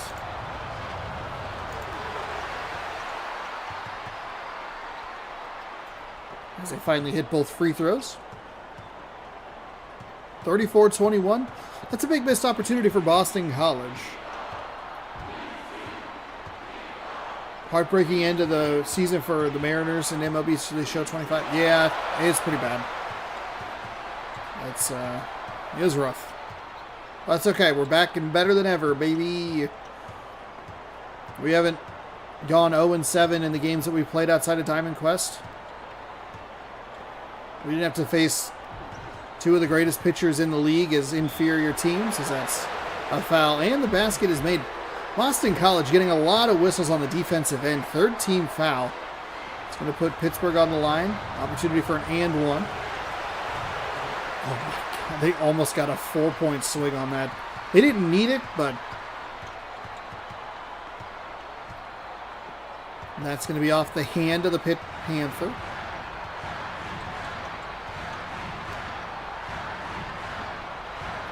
And that's off the hand of the Pitt Panther.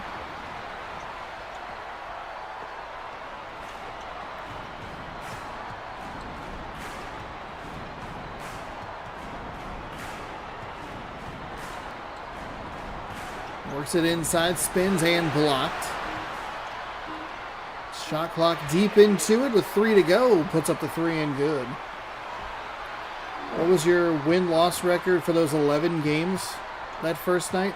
Oh, so I only did 6 because I went 0-6 and I was like, I can't do this anymore.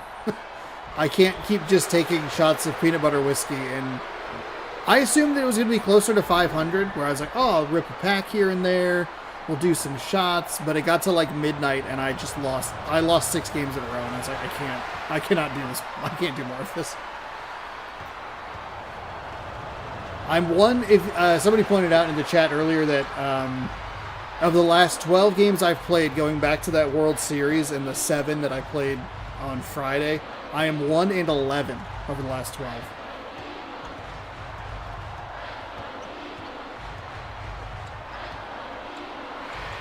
The 3 is up. The 3 is no good. The shot is blocked.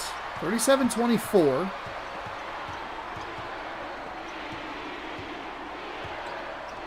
And that's intercepted. Okay, Boston College. 4:15 to go. You're down by 13. You have 2 minutes to cut this lead in half. Peanut butter whiskey had me slacking. Yeah, the game also, the wheel I was using also absolutely annihilated me. First game, we had to face Skeens. Then we immediately had to face Scoobel as the Colorado Rockies. Then we got Milwaukee and Cincinnati.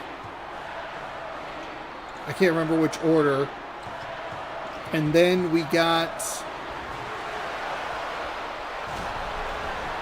somebody else. And then we had the Dodgers as the Angels. And we had to face all of the good pitchers instead of playing as the good pitchers. And we were already bad at hitting. So as soon as after those first two games, I was like, we're not going to be in a good spot here. And we weren't.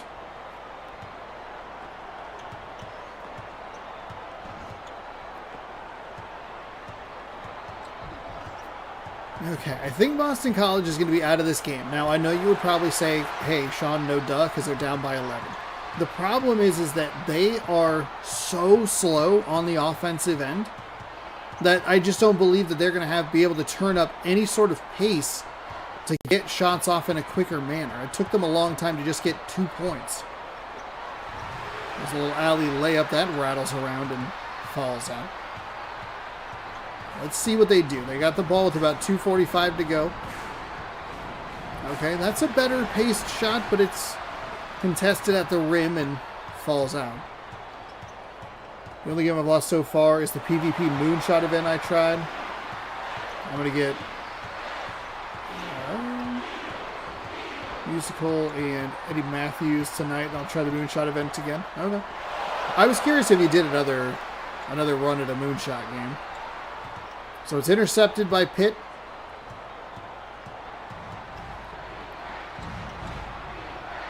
There's the bounce pass inside. Works it around. Nice block by the Boston College Eagles. I keep wanting to put Golden in there. There's two other Golden Eagles. There's a Marquette and Southern Mississippi. Into a double team. Spins out. Nice bounce pass. Kick to the perimeter. I kind of like that defensive play by Boston College. Pitt has not shown much willingness to fire from beyond the arc. So you can collapse in, let them kick out. You'll still have time to get back outside because they aren't shooting threes. You see the shot comparison there. I think the free throws might be the difference in the game right now. 39-30. The Eagles have had a couple of opportunities here and there to try and really hold the Panthers scoreless, but they haven't capitalized on them nearly enough. Flipped up and in. Kick back out. They're just burning clock here. They will take a shot with 3 on the shot clock left. Here. Oh. They fouled him. They fouled him with 2 seconds on the shot clock left. I forgot about that. Pittsburgh made 1 extra pass. Usually 3 is the magic number. But they start putting up the shot. But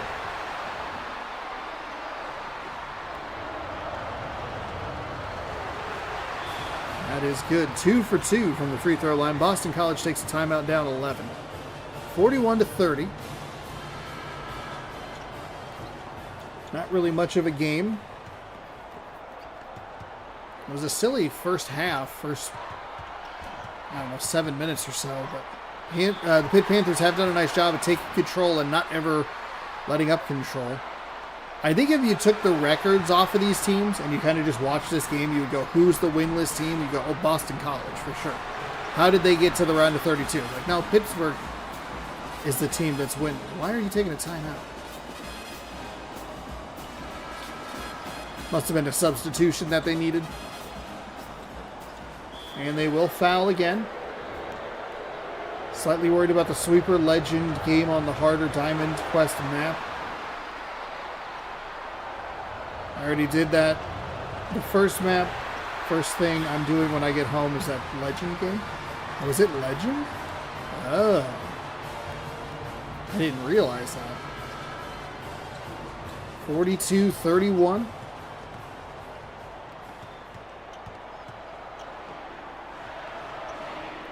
There's the bounce pass inside. Flipped out. Bounce pass back in. Going to the rim. No good. Offensive rebound and blocked. 7 blocks for number 23, the center for Pittsburgh. The Panthers looking to pick up their second win of the tournament. But they're going to really need to step up their game if they're going to play LSU next, which is what they will have to do in the Sweet 16. That'll be next Sunday here on youtube.com/SeannosaurusRex and twitch.tv/SeannosaurusRex. There it is. I believe all the sweeper team games are legend difficulty. Oh. Wow, I'm really surprised that I was able to get a win then. Let's write down the score in advance. The Pitt Panthers, they win by a score of 42-31. Verify the winner is indeed Pitt. We will submit the score, and we will bop out of here. Really quickly, we'll set up the next matchup. It's a big one. The next matchup features Alabama, which is it's my champion pick, and it is the Beeb's second place pick. So Alabama and Oklahoma is our next game. And before we jump in, we'll take a quick break. But before that, let's get you caught up on the predictions. In first place, Spring is in the air. They have 28 points with a score potential of 174. Murph Dogs is sitting at 26 points with a 104 score potential. Let's Go is sitting in third with 26 points, a 174 score potential. That seems weird. I don't know why that's not flipped. And then my picks are I'm sitting in fourth with 26 and a 166 score potential. And then will this be the year I win in last with 17 points and a 121 score potential? They have lost 2 of their final 4 picks. Interesting. So there you have it. Like I mentioned, this game is big.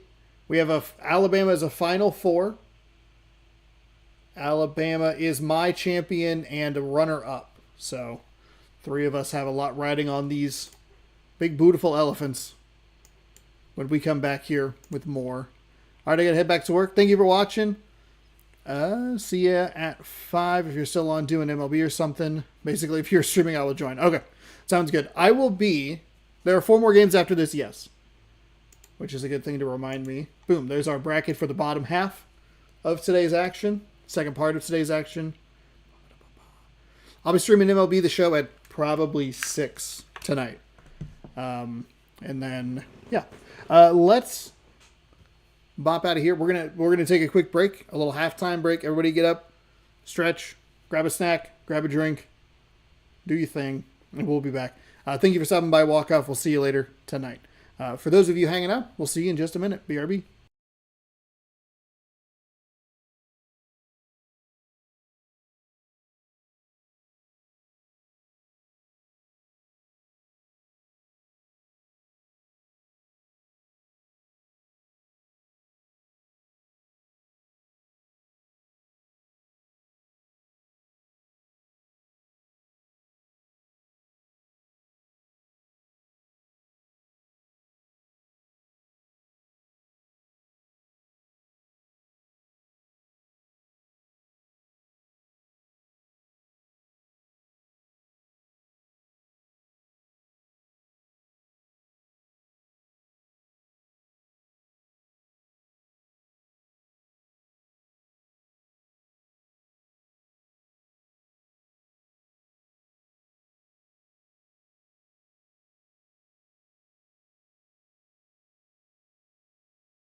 All right, everybody, welcome back to basketball here on youtube.com/Seannosaurus Rex. Big game for a few brackets between the Oklahoma Sooners and the Alabama Crimson Tide. Let me end the poll here.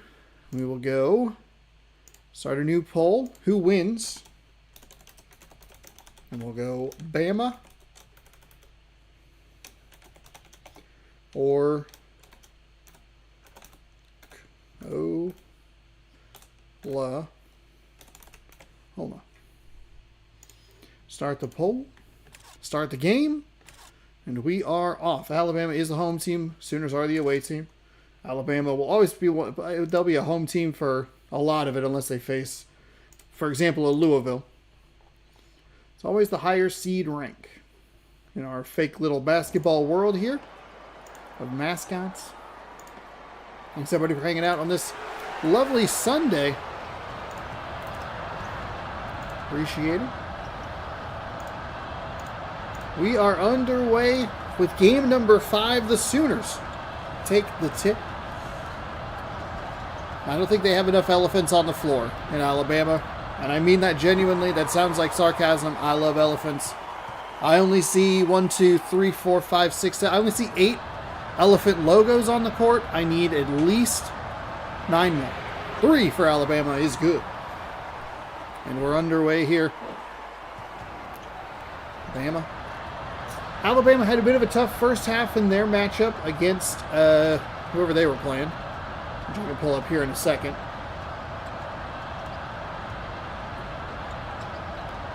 And Oklahoma. But Alabama did end up pulling away. As I pull up those results. Oklahoma, big 3 in response. Oh, Alabama almost doesn't come up with the rebound. Let me pull up the correct tab here. Alabama ended up winning 71-44, but it was a little touch and go there in the earliest stages. Another 3 for Alabama. Knocks it down 6-0. Oklahoma, where are they? They beat the Washington Huskies 50-43.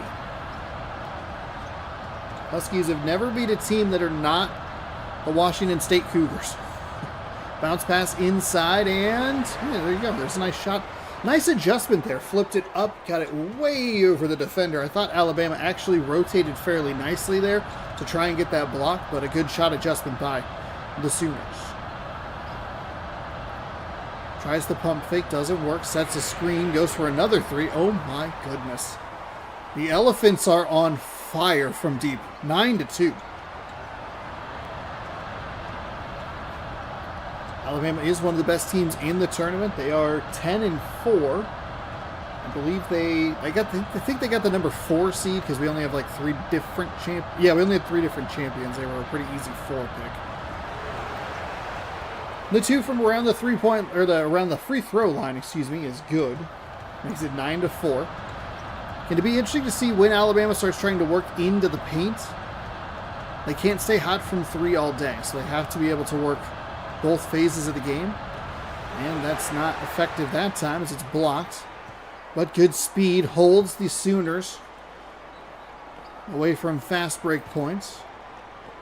There's a kick to the corner for 3 in Oklahoma.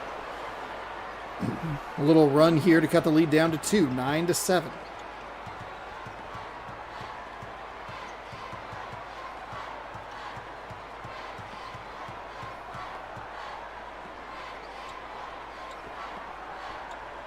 There's the bounce pass inside the foul.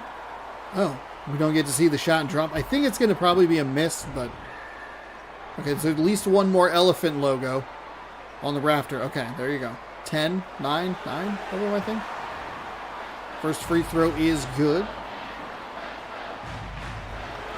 And 10. What? And 11. 2 free throws are good. I'm counting the elephants in my head. I'm going to put myself to sleep on accident. That was a very aggressive pass. And 34 gets kind of locked into that funky spot on the floor that just is programmed really weirdly. Nice block on the inside by Alabama. Calls a play up the floor.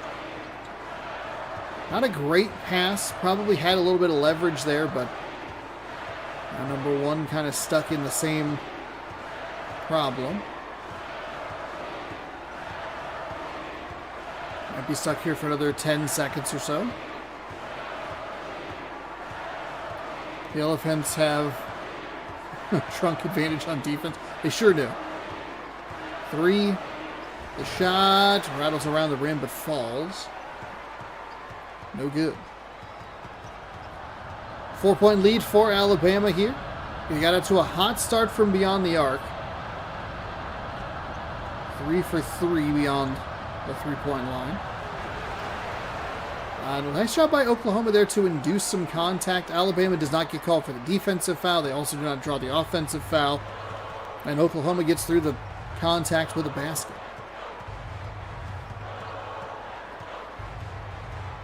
Bounce pass inside. Number 33 fouled on the way, or fouled on the shot. Will go to the line to shoot 2.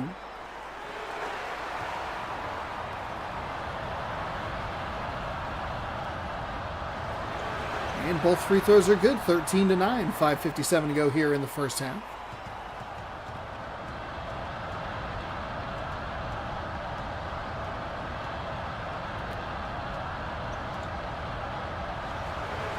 Alabama's interior defense has been far better at times, especially in that first game. It just seemed like they were all over the place.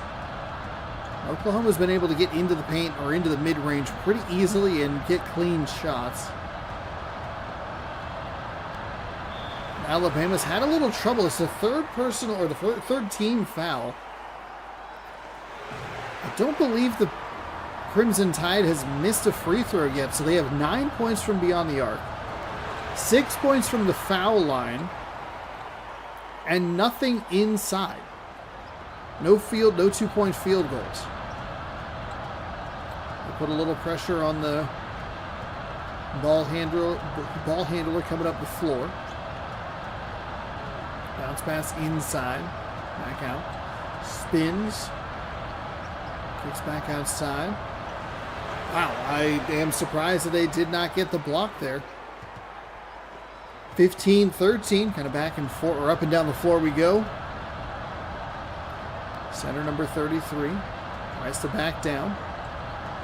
Tries the other side. Now stuck. And throws an interception.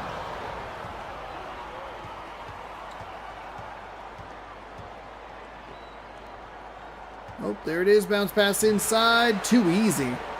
Bad rotation by the Alabama defense. It was chasing down from behind.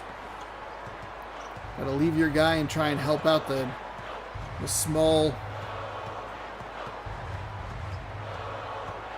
Oklahoma Sooner. There's a kick. There's a 3. It's no good. This was a concern that I had mentioned for Alabama. There were a couple of teams that shot really well from beyond the arc. I can't remember who the other team was. It might have actually been Michigan State, though that doesn't sound quite right.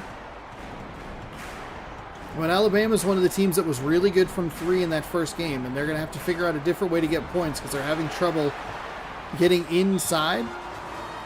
And they're also, because you're not going to stay hot from 3 the whole time. You're just not. It's mathematically impossible. 1, 2, and a foul.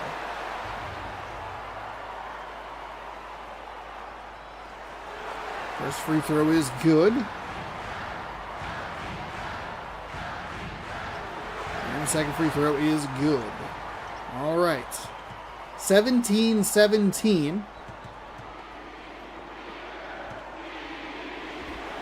They just are not getting the blocks. The defense is right there, but we saw so many blocks in the first game against the winless team that they played, Tulsa. Hook shot, no good. Offensive rebound, no good. Offensive rebound, no good. Blocked again with the loose ball, but they can't come up with it. Oklahoma pushes the pace, but Alabama's defense does a nice job slowing it down.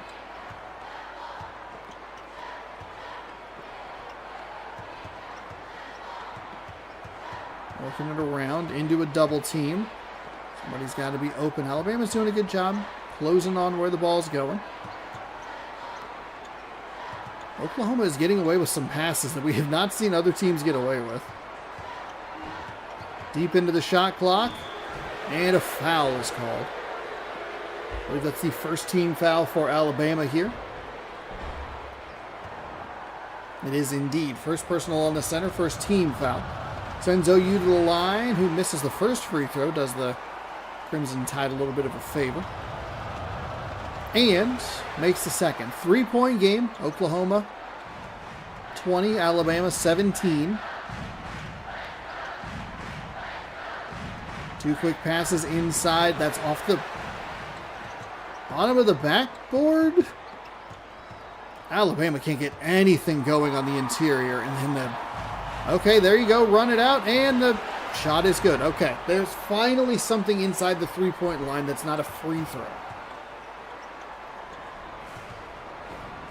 That's the lead to 1. 2:20 to go here in the first. Good first half. We'll be going up and down the floor. There's a nice block. See if Alabama can start turning things around offensively and defensively. Oklahoma, though, really does need to get credit for how well they've been defending the interior. As they're going to run it out. Easy bucket. Looked like the defender was going to be in position, but hit that little, like, L2 sidestep, and then it was kind of over from there. Dangerously close to a backcourt violation, but does not get called for. The screen is set. Dips, dodge, ducks, and dives. Dodge, duck, dip, dive, and dodge. 5 team fouls for Oklahoma has given Alabama such a large chunk of points. I believe they're 10 for 10 from the free throw line. They will make a substitution. They would have 2 points. By my math, they're 10 for 10 from the free throw line. They have 3 threes and just 1 basket inside. And that was on like a fast break. So it wasn't maybe the most impressive interior basket. The screen is set. They work it around the outside, trying to drive it in. There's a mid-range 2. That drops. That's the lead down to 1. They're going to have to try and find more from that area of the floor. 2 quick passes. No shot, but the foul is called. Center picks up his second personal and second team foul the first half. As it's rattled and drops. They will make a substitution. 1 minute and 5 seconds to go in the first half. Tries to drive in. Hey, there's a little mid-range jumper. Nice job. Bama's doing what I've said that a lot of teams need to be doing. Just match what the leader is doing. If they make it 2, you just need a 2 on the other end. Keep it at a reasonable deficit. That is the friendliest home roll not at home we have seen all day. 28-25, Oklahoma is just dicing up Alabama inside. There's a pass. Like to see him kick to the outside. The block at least goes to Alabama. Double team means someone's open. Out of bounds, Oklahoma ball. Contact me, forced the adjustment. We threw it off the back of the backboard. 28-25. Both teams with good first halves. Into like a triple team. It bounces around and comes up Alabama. They'll try the 3. It's out of bounds. Blocked by Oklahoma. 2 quick kind of passes right there. Oh my goodness. What was the play in there? There were 4 defenders. And Alabama gets a little lucky. Oklahoma pulled up too soon for that 3. So it meant that they took kind of a shot that wasn't really going to have much of a chance going in. And a horrible start. They have the ball for literally 2 seconds. Step on the sideline and turn it over to the Oklahoma Sooners. It's 28-25, your halftime score. Oklahoma overall with a pretty great first half. Bama on the high side of average. How did he get that over? The offensive rebound is put back. Field goal 6 for 16 versus 13 for 18. There's something about the way this Oklahoma offense is working that the Alabama defense can't figure out. Also, Alabama's complete inability to score inside the three-point line is a huge concern. We're going to go for a three. Nice job by Alabama to not only get the block, but come up with a loose ball. Not always the strong suit of those perimeter blocks. They lost it as he was trying to motion people away. Oklahoma pokes it away. There's a nice block on the inside. That's a little more the Alabama that we're used to seeing. They win on the defensive side.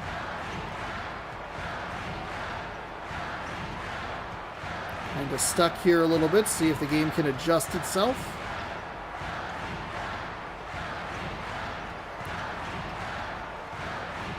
"14 seconds on the shot clock. Plenty of time to set something up. Oh, now they're locked into that position. Kicks it back outside. It's a little mid-range. Rattles off the rim, off the backboard, and through. 30-27. Oklahoma leads here with 8:19 to go in the second half. Trip to the Sweet 16 on the line. And that is just a mid-range that Bama has not been able to stop. Backcourt violation. I took my eyes off the screen for 2 seconds to see who they would potentially play. Maryland or North Carolina. There's inside. Nice block. Good recovery by Alabama. Make sure that that backcourt violation does not come back to haunt them. There's a throw to number 4. Not the cleanest pass. The ball gets swiped away. This Crimson Tide team needs to slow things down. This Oklahoma defense has been a nightmare for them. And the offense is on fire.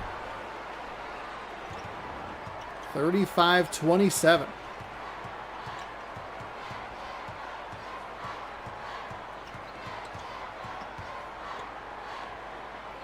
Pump fakes a couple of times from 3. Backs out to the corner. What are they working with? Float pass inside. Tries to back him down. The hard contact. They come up with the loose ball. It's stripped away again. They come up with it. And a nice, accidentally easy basket. Like the defense just got a little bit confused there. And a good read by Alabama's offense. Wherever you go, I'm going the opposite. I'm going to drive to the basket. You slid up the floor a little bit. Easy. 3 for Oklahoma is rebounded. But can't get the putback to go.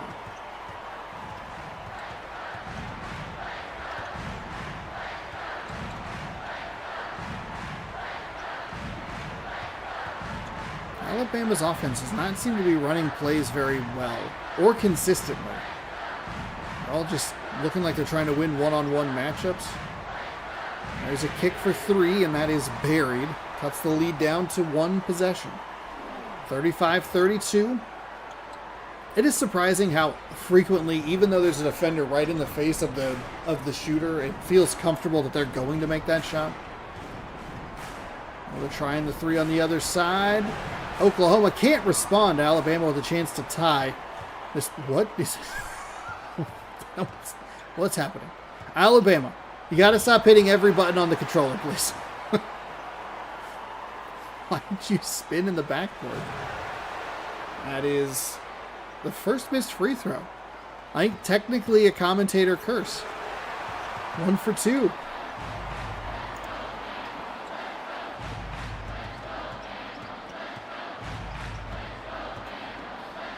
(35-33). Into a couple of defenders. Oh, rattles off the front iron, no good.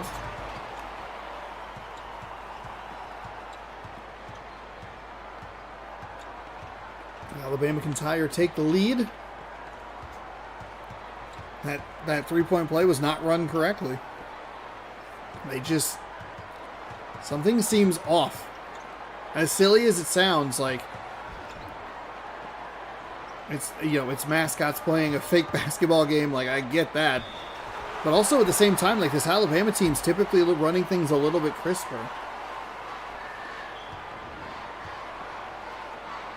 B? 8? G? 36-35. Bama capitalizes on the three-point play opportunity. And they have their first lead in a while.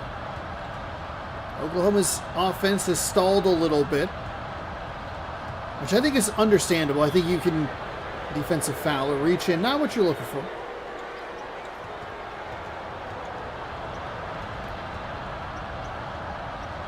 Oh, got him off his feet. There's a block. Nice recovery. The defense saw what happened. The pump fake was a nice pump fake. Got the elephant off his feet. That's right, elephants can jump. And again, it's just kind of a slow-moving cluster for this Alabama team. Stripped and lost. There's a great statistic right there. 5 turnovers to 0 for Alabama here in the second half. Almost another one. I think that would technically qualify as a turnover for Oklahoma, because they had possession and then slid out of bounds. There's going to work that three-point play. There's the shot from number 5. Off the front iron. No good.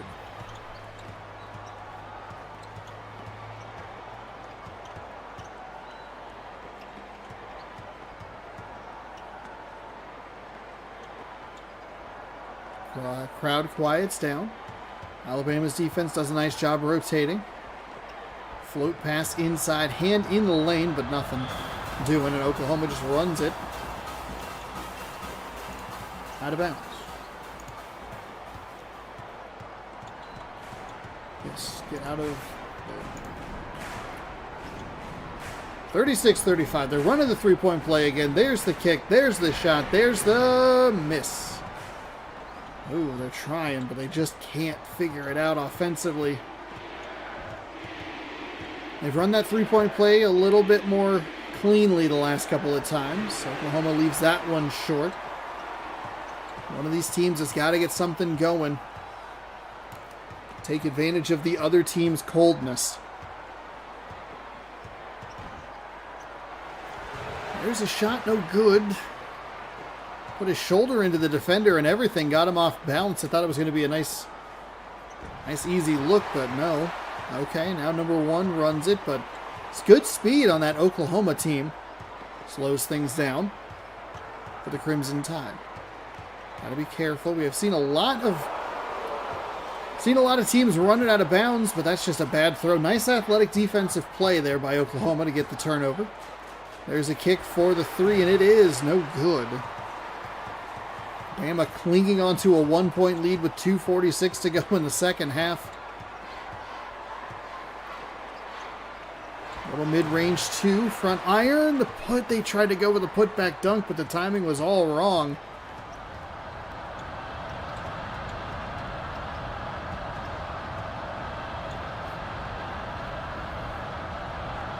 Bounce pass to number 1 in between a bunch of defenders and can't get the shot to drop. Those were the things that were dropping earlier for the Oklahoma Sooners. Bump fake, bounce pass. Number 4 trying to work it inside and gets it to go. 38-35, Bama on top as we approach the 2-minute mark. I think that's the first shot that's gone down in a while for either side. The kick, and for 3, got it. As soon as the elephant was in the area, I was like, oh, that's going to be a shot that's made. 38-38.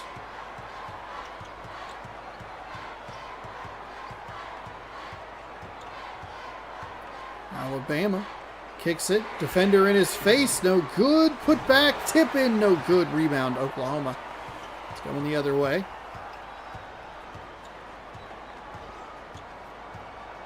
All right. They're swinging it to that corner. There it is. A 3 is no good. Wide open.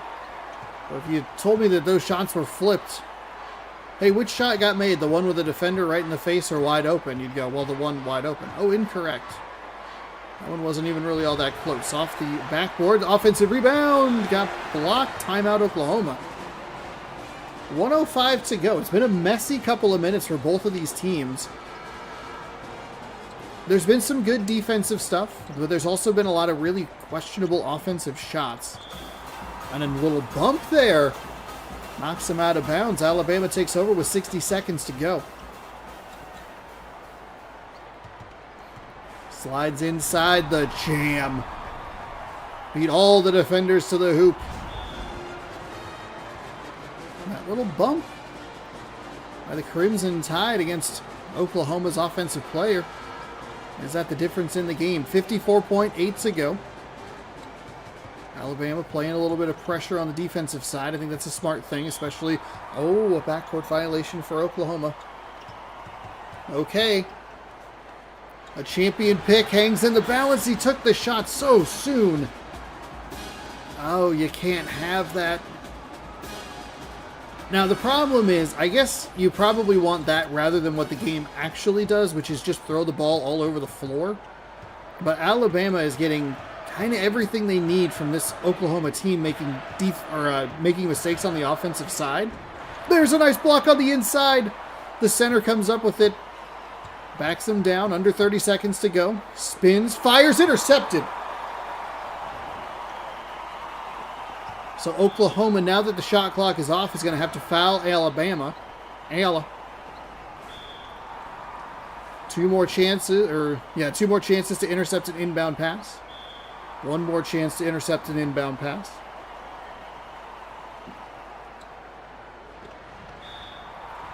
Zero more chances as we will head to the free throw line. 1-and-1. 3-point game. Leaves it off the front iron. Timeout, Oklahoma. 20.3. Alabama needed one more free throw there. See what the Sooners do. It's intercepted. Alabama might just survive this after all. What a mess of a game. 43-38. Oklahoma will take another timeout. You go back to two specific plays. One of them a little more important than the other. Number one was the bump out of bounds. That directly led to 2 points for Alabama when it was tied 38-38. And the backcourt violation. Oklahoma leaves that one short, and they cannot get past these Elephants. 43-38. My champion pick is alive. The Elephants survive. Let's go. Let's go. Whew. That was stressful. We're looking for fun games, not stressful games where your champion pick is on the line because they can't get any points on the inside. Okay, Alabama, 43. 38 for Oklahoma. Alabama advances. Oh my goodness. Exit. Bama, 100% of the poll votes. Congratulations on being correct. Oh my goodness. That was a game. Oops. Wrong one. Mascot game. We are moving on to Maryland. Maryland taking on North Carolina. Maryland gets the home court. Maryland. The Terrapins and the North Carolina Tar Heels.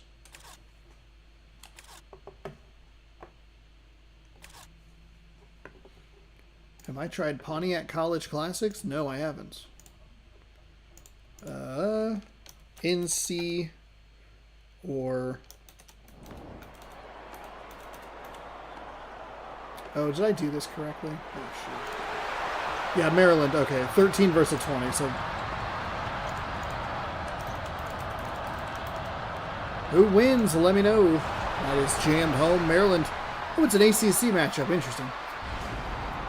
Tar Heels with a nice jam to get out to an early lead. 2-0.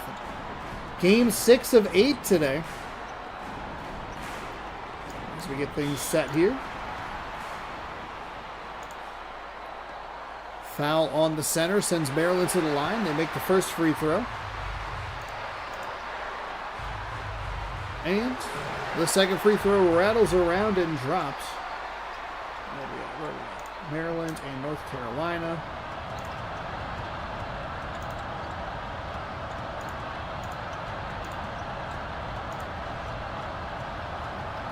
Oh, that's right. The Universal Media Discs are back.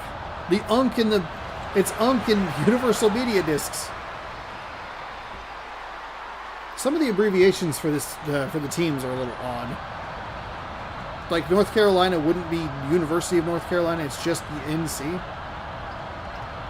That's bounced inside, nice block. Spins around, that's blocked again. North Carolina ferocious on the defensive end so far. Winner of this gets a trip to Alabama to face the Crimson Tide.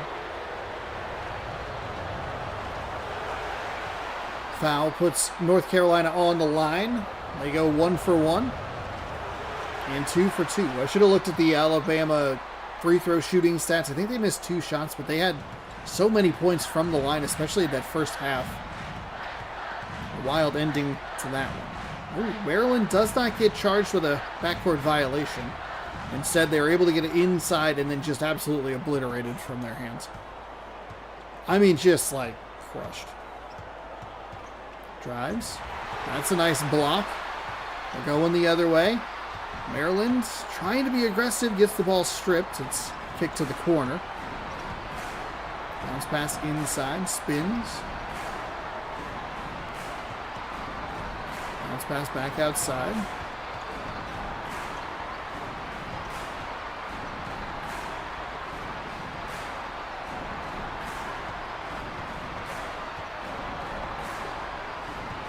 It's a long...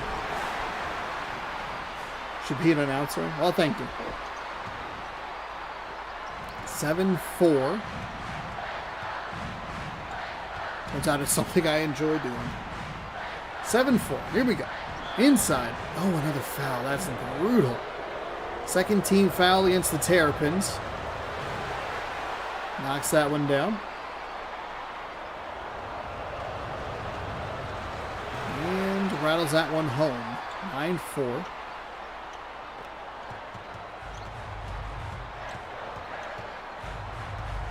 Let's go, Maryland. See if they can figure out anything on the inside. North Carolina's been doing a really nice job. Okay, there's another block. Right as I'm trying to tell you how nice of a job North Carolina's done on the block, the interior, they get another block. That's a big 3 for North Carolina. 12-4. What was the other game that we watched today? I think we kind of ran away from us. Yeah, Clemson, Ball State. Nope, I'm sorry, that's incorrect. I think maybe, what am I thinking of? Georgia Tech, Kansas? Somebody else had a 12-4 lead today. As that's a missed free throw, and they can't get the putback.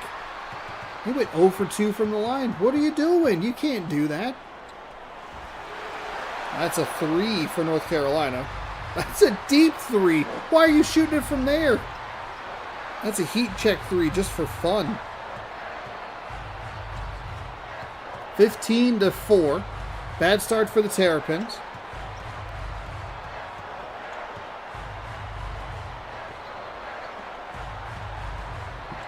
They'll try to work it inside, throw it in to some traffic, and that is intercepted. North Carolina up big already. 1-2 quick passes inside. Nice job by Maryland to recover. Another nice block there for Maryland, who has 2 blocks of their 3 on that last possession alone.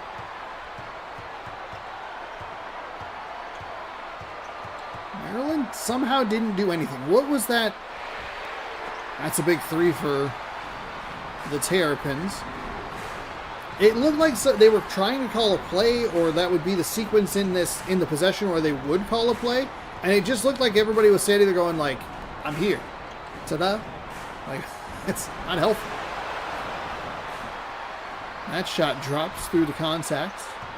Good break for Maryland that there was no foul called on that.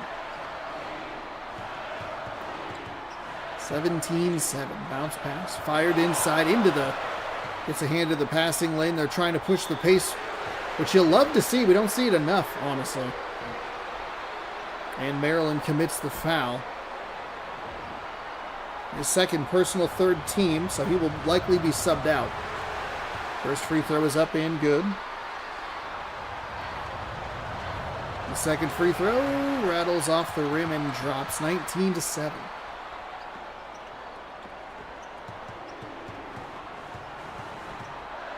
.555 to go here in the first half. Backcourt violation. You can see it.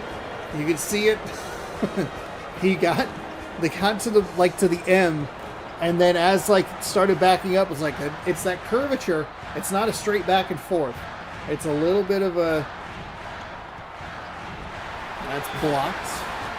Out of bounds. It'll say North Carolina ball.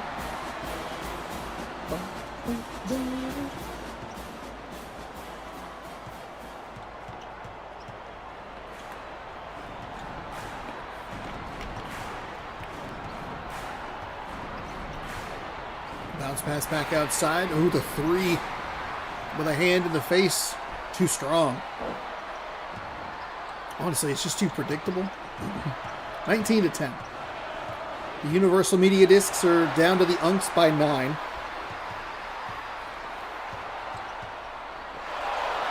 And a steal. And a good push of the pace. Carolina flipped up and good.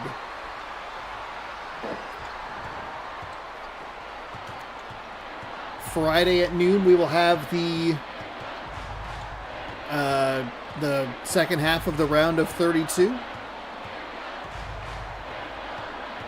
And the Sweet 16 is all one video, and then the remaining Elite 8, Final Four, third place game, and the championship, the final video, until we do it all again next year in March of 2027. But we won't think about that now, because that's simultaneously really far away, and we'll also be here before we know it. Drives and dodge, ducks, dips, dives, and dodges, trying to get to the basket, but blocked at the backboard. If Maryland's can't seem to pay to not throw an interception. Bounce pass inside. Defensive foul. Well, that's a bad break for the Terrapins. Their fourth team foul.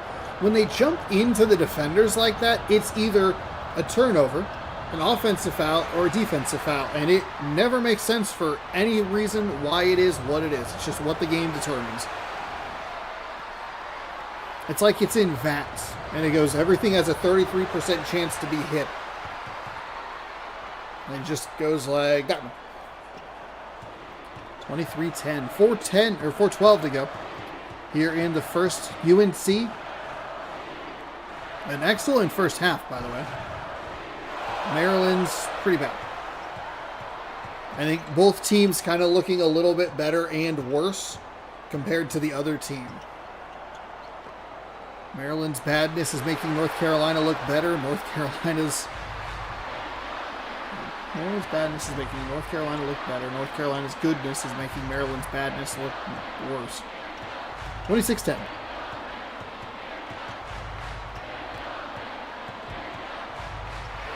There's a big three from Maryland. That's off the rim. No good.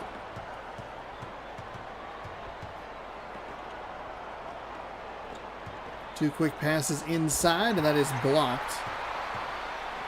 And they're going to push the pace. That's a nice one-handed jam. There you go. Maryland, get the crowd back into it. See if that can propel you into a little bit of momentum here. You really need it. Down by more points than you've scored. They've scored 12. They're down by 14. Two quick passes. Okay, nicely done, Maryland. They both don't pick up the foul, and they force an adjustment to the shot that is no good.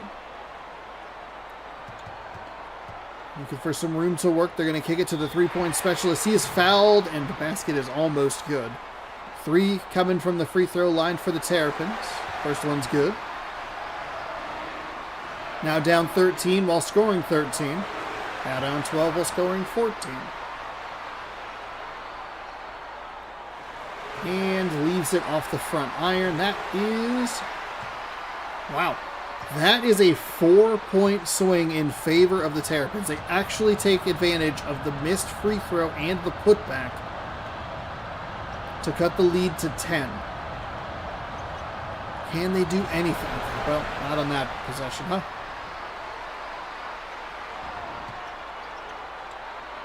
(28-16). Under a tornado warning, had to step away for a bit. Oh my God. Be safe, please. That's out of bounds. And it was off Maryland. That's the other thing that happens, is not when it's one of the three, right? Offensive foul, defensive foul, turnover. If it rolls out of bounds, who's it off of last? 28-16. Good defense by Maryland to make sure that they don't get to extend this lead too much more.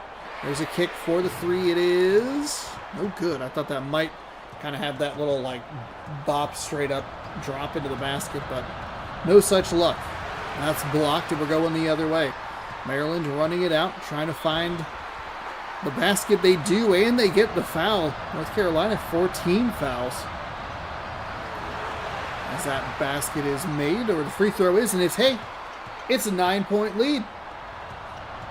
And Maryland all of a sudden look like they're having a decent first half. Basing it solely on numbers does erase a lot of the context of why a team would be like good or average or great or horrible. But Maryland's going to end up in a spot of kind of normal points. Drove inside. I think you want to take that corner three, especially if you're a three-point specialist. Tar Heels lucky that they're able to recover that ball. Ducked away for a little bit. What time are you going live tonight with baseball? 6 p.m. Pacific time. Kick to the corner. Oh, got the terrapin off his feet. Buries it.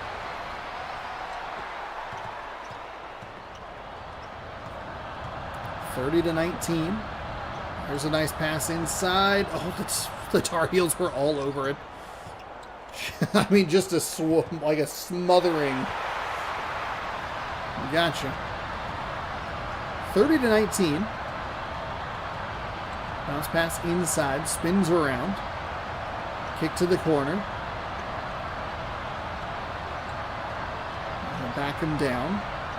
Spins. Oh, stolen up.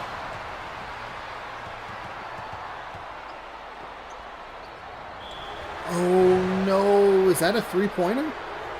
Got a three-shot foul? 6 total team fouls. Perfect. Go Heels. Hey, they're doing good. 30-19. Honestly, the deficit looks a little better than it should. It feels like the Tar Heels, while they're only up 12, it feels like they should be up by about 40. This Terrapins team has not been doing anything, and the Tar Heels have been all over them defensively. Hey, right on cue. Thank you. While I'm saying the sentence. That rattles around and drops. Clock is running, 33-19, and they're going to take a half-court heave. Oh. I think we've only ever seen one of those made. It happened in this tournament. I don't remember who it was. Working it around. Fades away for 2, and it's 33-21.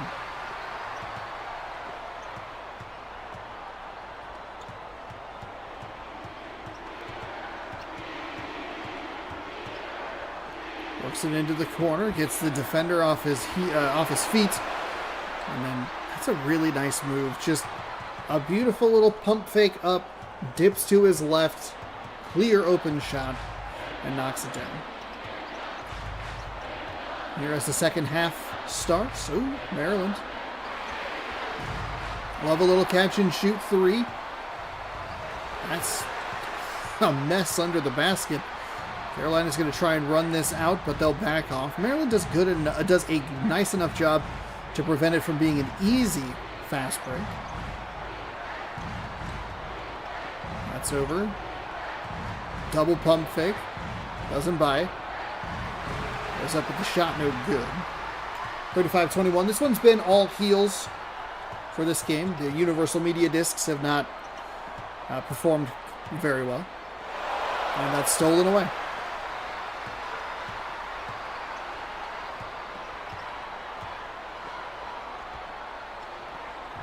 And a nice jam inside.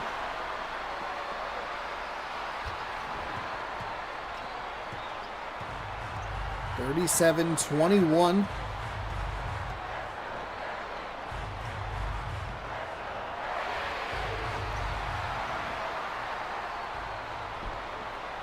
There's a nice three for Maryland. I'm curious if they could do anything. There's plenty of time for them to be able to make some kind of run at this. They're only down 13. A couple good defensive possessions, but they need better offensive shot selection. And that's in for 2. I mean, that was something that Alabama really struggled with in the first half against Oklahoma. Great defensive recovery by the Tar Heels.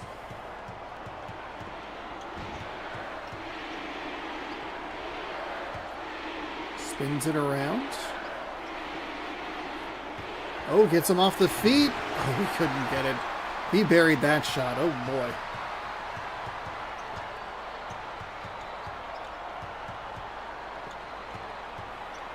And there's a little 2 fade into the side. 15-point game with 7.5 to go.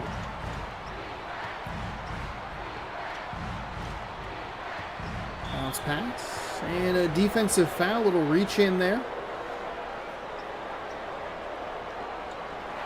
Oh, wow. Okay. That's going to be pushed up the floor a little bit. Weird.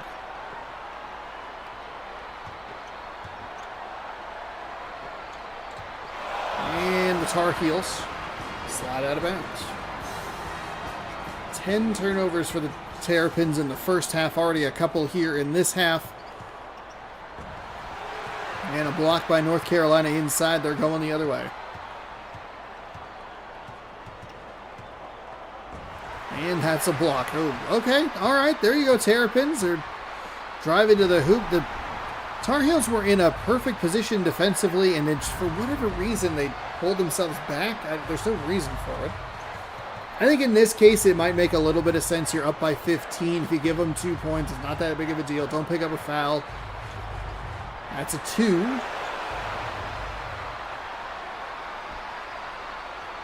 They give them a 3. They did. Wow. Okay. All right.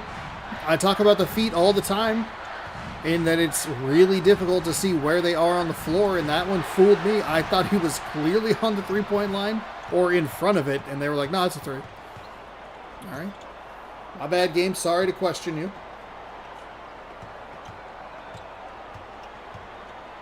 Oh, they had him in the corner, but instead they're going to go to the wing. No good. 42-26. That's off the hands. Drives. And that's going to be intercepted.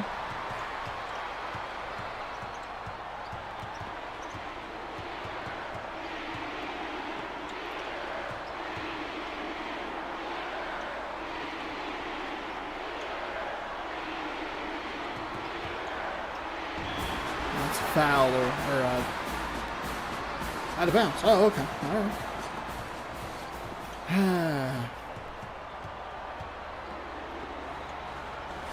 haven't seen a blowout that bad since Chile, man. Well, if you'd like a worse blowout than this, you can go watch the Syracuse Orange and the Washington State Cougars from last year. That's one of the worst blowouts we've ever seen. Oof. This one's getting close, but the Washington State Cougars scored a measly 6 points in the first half, if you want to know how bad that got. As they cheer on the Terrapins. Now they're just having fun out there.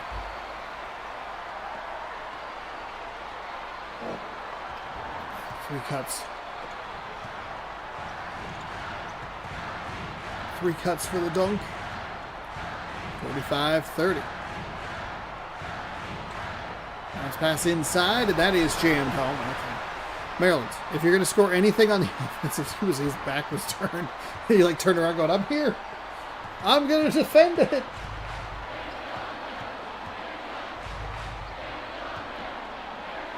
Okay. I keep saying that like anything's going to happen. It's not.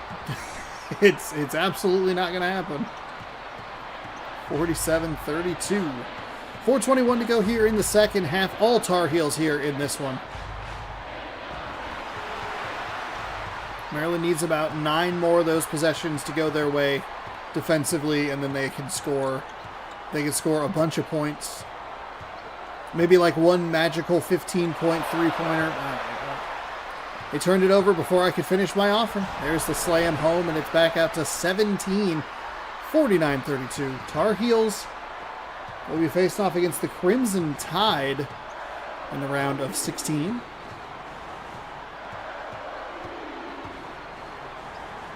As they kick for three and bury it. God, where's this Maryland offense been that's actually like running plays and knocking down shots? Oh, Carolina 6 for 7 from beyond the arc.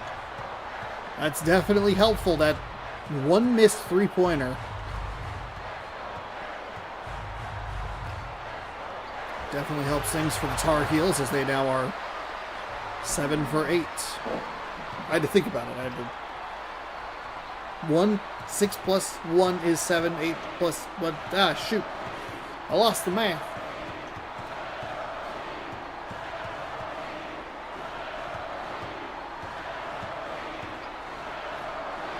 There's a 3 for Maryland. Okay. Where's this Maryland offense been all day? We've seen this offense from North Carolina all game, but... anything? Terrapins? Anything earlier? Into the corner for 3. The shot is up. The shot is buried. Wow. We don't usually see this, a lead moving from 17 points to 14 points to 17 points with just three-pointer, three-pointer, three-pointer, three-pointer. 2 quick passes inside. Rattles around the rim and drops a couple of nice home bounces there. 3 of them to be exact. And the lead down to 15 with 2:40 remaining.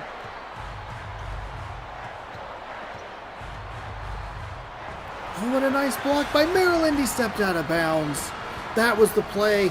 That was the play that was going to turn them around. That was going to start the 15-point run. Maryland has to go with some pace here. As it's stripped away, he does slide out of bounds. Oh, and they 17 Maryland turnovers to just 8 for the Tar Heels. And that would include 2 kind of back-to-back there for the Terrapins, who are just now getting wily with the ball. To be 5 defenders. There's a 3. What Maryland team woke up here in the second half? Did they, like, sub out a different team for who was playing on the floor previously?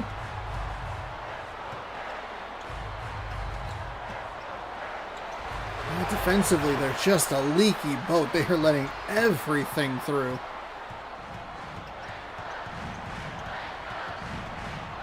If they could have come up with some of those threes and a few more defensive stops, we could have an interesting game.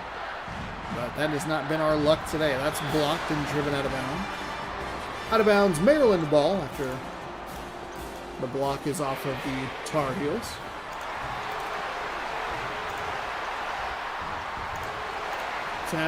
It's an absolute chaos situation there. 57-45. So it was out of bounds. The center fired for 3, missed it. The tip in, no good. The tip in, no good. The 3rd or 4th attempt at it finally dropped. Maryland, for some reason, took a timeout down 12 with...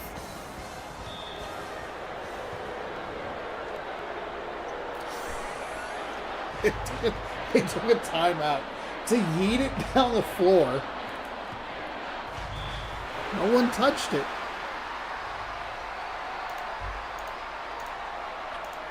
I can't believe they would do that to us.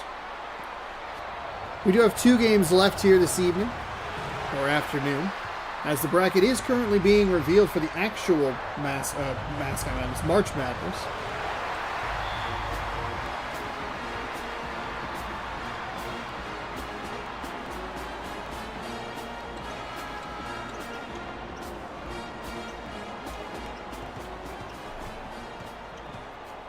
Okay, 58-45.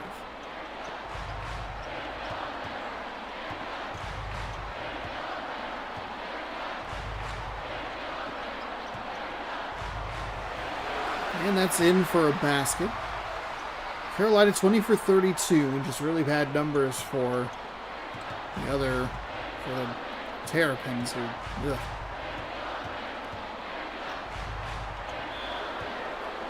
Defensive foul, kind of unnecessary for Maryland to be trying to get the ball away from North Carolina at this stage in the game. But it is what it is. Pass inside, bounce pass back out. Working it around the perimeter. It's going to be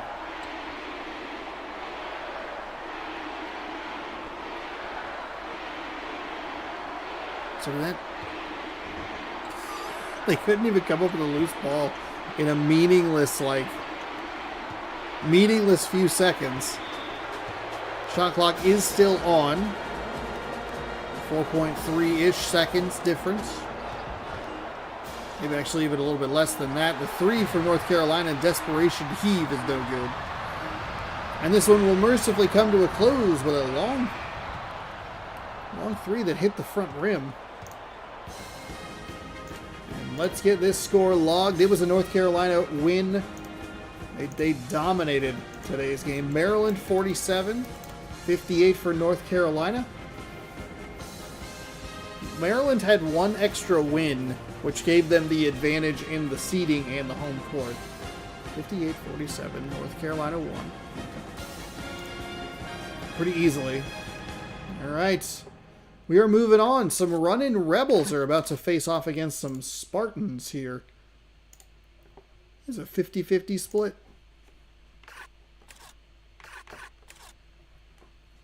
And let's pop back over here. UNLV, they're a weird one. UNLV might be like the weirdest team that we have as far as their record is concerned. They're going to get home court advantage because they have an 8-3 record, whereas Michigan State is 2-3, now 3-3 after the win. Michigan State, Spartans, and the Running Rebels. A couple of mascot felted humanoid guys. UNLV at home, Michigan State on the road. Let me pull up the records here real quick. Michigan State, like I said, they're 2-3. LMNM. There they are. They were 1-1 the first time, 0-1 the second time, 1-1 the third time. But UNLV gets the number 5 spot because they finished second in the most recent tournament. They have 5 of their 8 total wins in the last tournament as Michigan State gets off to a nice start. The rare appearance of humanoid mascots because they actually are mascot textured. To the point where I actually like the Michigan State mascot. Big doofy looking guy. We have a Christmas matchup, by the way. That's exciting. Everybody love Christmas.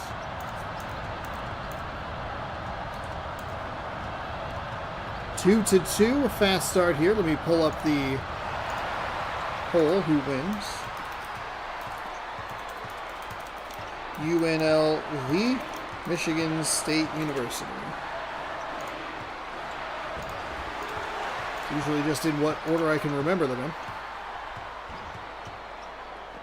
That's tipped.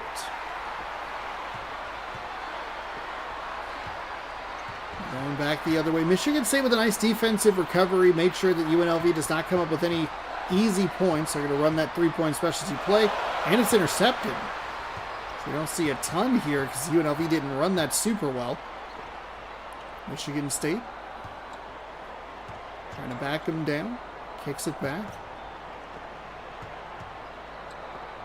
Oof, almost intercepted by the running Rebels. The shot is no good. It'll stay 2-2. But UNLV stepped out of bounds, so that means that it will be Michigan State ball. The fresh shot clock.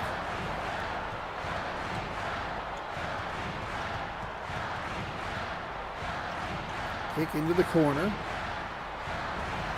Blocked blocked right near the three-point line. So no points coming away from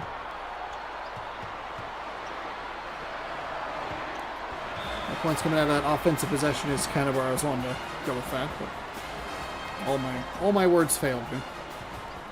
Kicks it around the perimeter quickly. And that's going to be off the hand, and that was in the passing lane.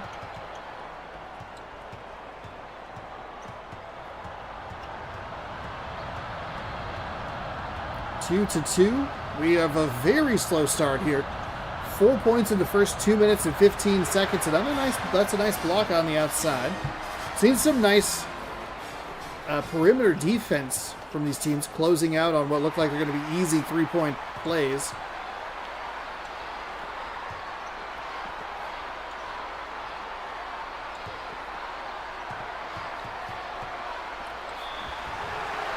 Going to be a foul before the ball would have been out of bounds.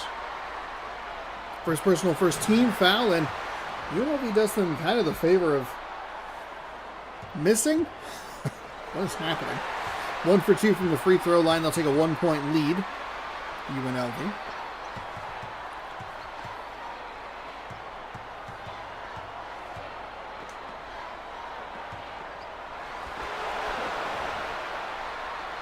There's a nice easy bounce pass inside and makes the layup. Michigan State quickly switches the lead back into their favor, 4-3. See if maybe these offenses can start getting rolling a little bit more. UNLV working that 3-point play, and Michigan State looked like he was kind of gliding on the floor. Tried for the interception, couldn't come up with it. That's intercepted by the center, who was in kind of a weird spot, but it was also just a ton of clutter of players in the low corner there. 6-3 Michigan State.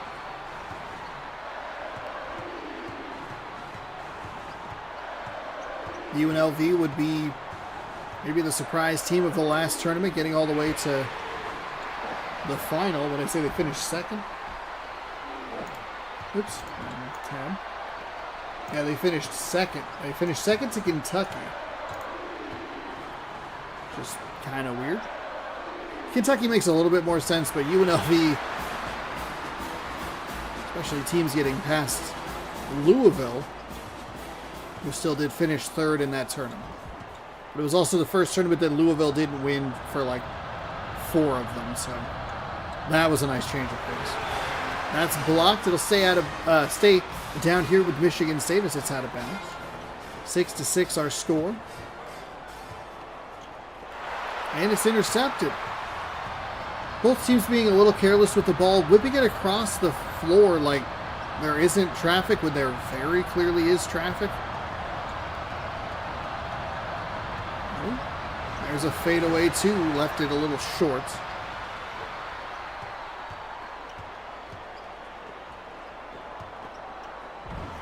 Both teams' defenses have been played well, taking advantage of some poor offensive decisions. So it's a little bit of a funky one to kind of give the advantage. Like, who are we giving the advantage to here? Good defense, bad offense. It's more of a mixed bag than you might expect. 8-6 Michigan State. There's the 3 for UNLV. Buries it to take the lead. Michigan State's a team that I'm surprised has not been more of a frequent participant deeper into the tournament, going just 2-3.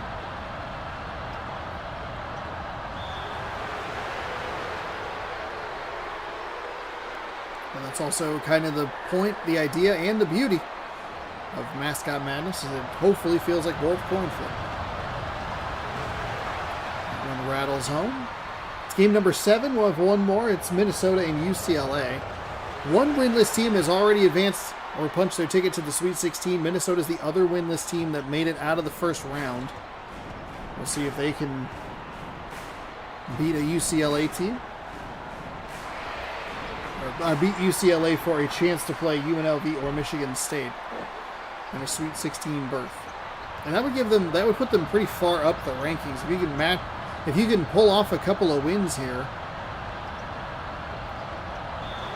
There's a foul. Because if you're 0-3, you don't have the home court advantage. If you can pile up a couple of wins, you are able to get a home court game. A foul, and the shot of the first free throw is good. That is good as well. UNLV will make a substitution. 12-12. Oh, nice steal there. Michigan State not even really working with a ton of defensive pressure. The foul on the dunk, it doesn't matter because they're able to get it to the hoop. First personal, third team foul. That is left off the front iron. A couple of putbacks. That's a huge swing. It was 12-10. It is now 16-12. And UNLV didn't even get the ball past half court. What a swing for the Michigan State Spartans. And a good response by UNLV.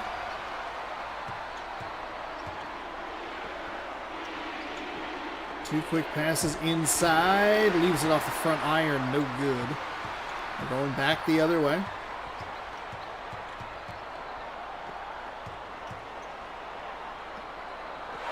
Oh, nice steal. Number 23 put his hand in the passing lane. Got to get that ball a little more outside. Oh, kick it to the corner maybe? No. Fires it to a three-point specialist, though. He is going to go. That is just way too much traffic. Michigan State needs to pull the ball out, reset, and see if we can find a mismatch. Though I can also understand trying to take advantage of the chaos. For as much as it helps you to reset more, it also helps them reset as well. Take advantage of the chaos. They do, to the tune of 2 points. Working it around the outside. Trying to find... That's not a good break for them. Somehow that wasn't a goaltend. Must have been below the rim? I don't know. Something about that looked to me like it was a goaltend, a foul on the circus shot. And a rare time where they don't show us the replay. They just put everybody on in the free throw alignment. That was weird. 1 for 2 from the line, 19-14.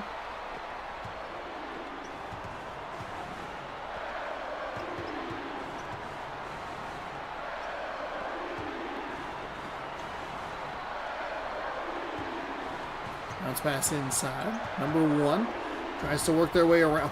What a rejection by the Spartans.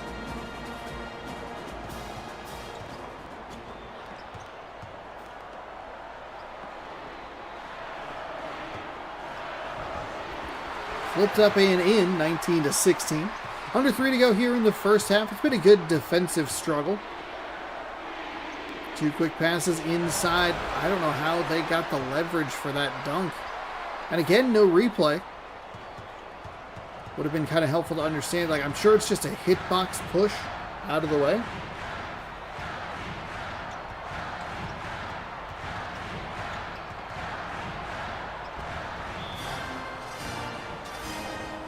Bum, bum, bum, bum, bum. 21-16. Trying to back him down.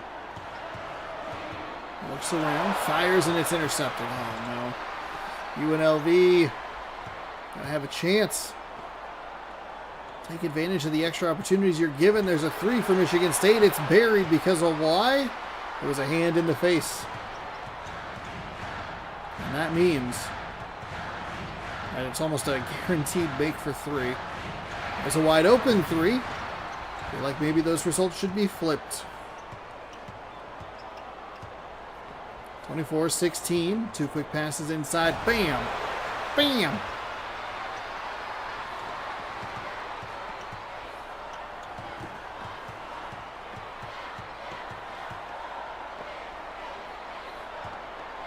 Well, it looks like they were trying to run that little quick skip pass inside, but they didn't run it to the correct spot. They also didn't really seem like they had much of an advantage in the matchups there. There's the 2 quick passes inside, but it's kind of a little bit of a bobble inside. UNLV does a nice job trying to keep this at a 10-point range. Like, try to just kind of hold it there.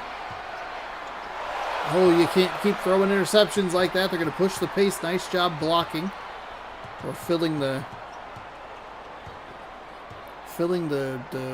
lanes. That's the word I'm looking for. They throw an interception. Somebody's got to slow down here just a little bit. Reset.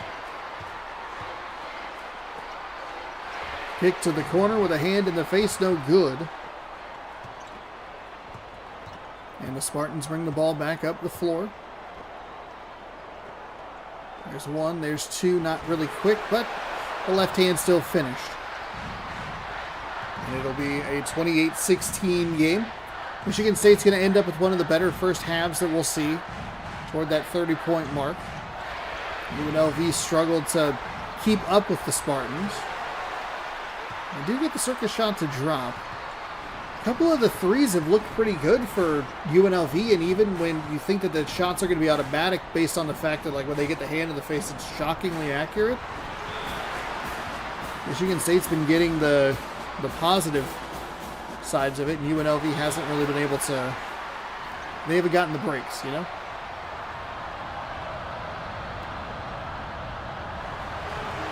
Left it a little bit short. The final seconds wind down here. It's a long three. And with .3 remaining, it'll be Michigan State basketball. I'll take a shot. I believe that's the center. It's off the iron. No good.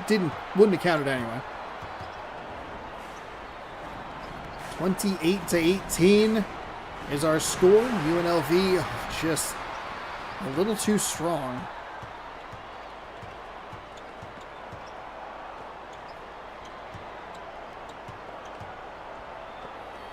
Crowd is quiet here. UNLV needs a good, strong start here. Try and cut into this lead the best you can. A couple of good, there's your good defensive possession to get things kind of kicked into gear, right? Then you want to go for points on the offensive side. Duh, Sean, no duh. Not really helpful commentary because, it's the most obvious thing in the world. When you want to win a basketball game, you got to score points.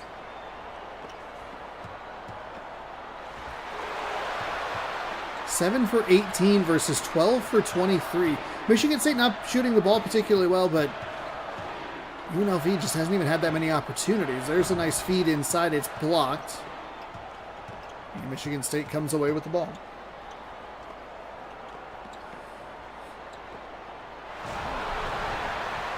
There's a nice play from Michigan State. They beat the defense jam at home, and it's a 14-point lead.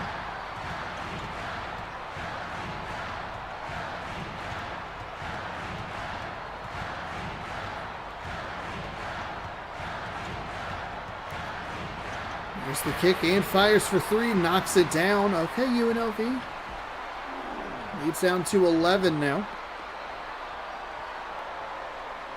32-21.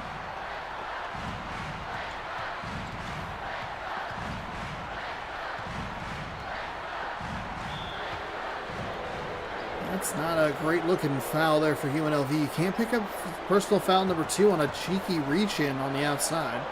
I know you're trying to get the ball away, but just play some solid defense. Michigan State fights through the contact, knocks down the shot, and it is 34-21.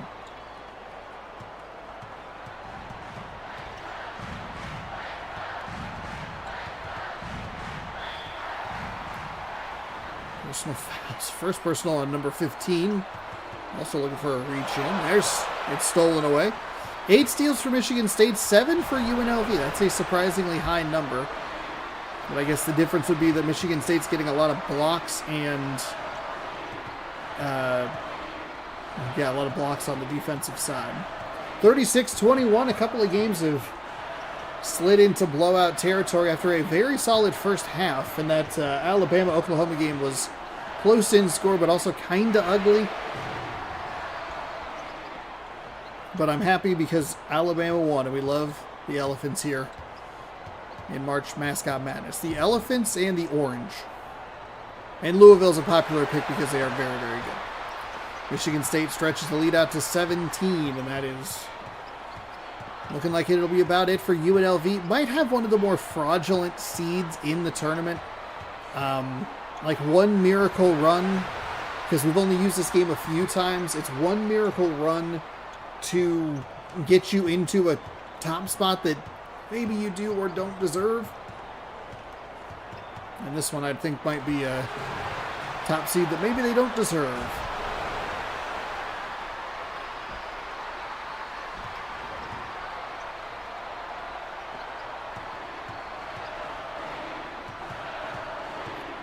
(40-21). They've nearly doubled the offensive output of UNLV. That's a defensive foul. And again, just no idea what causes offensive versus defensive versus turnover. It's just a mess. That's blocked. Michigan State has an opportunity to double up the UNLV points, 42-21. Or more.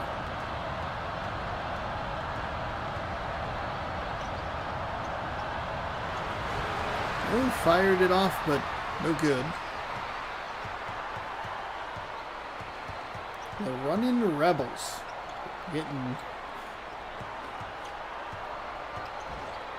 run out of the gym here. As they missed that shot as well.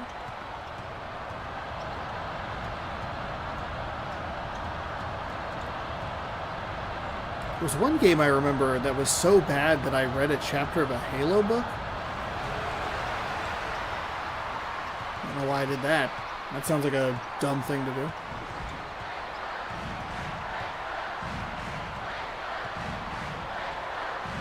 There's a kick for three. Oh, just can't get it to go.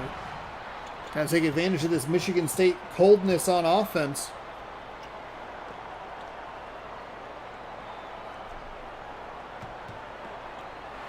And there is a missed shot. Left it a little short.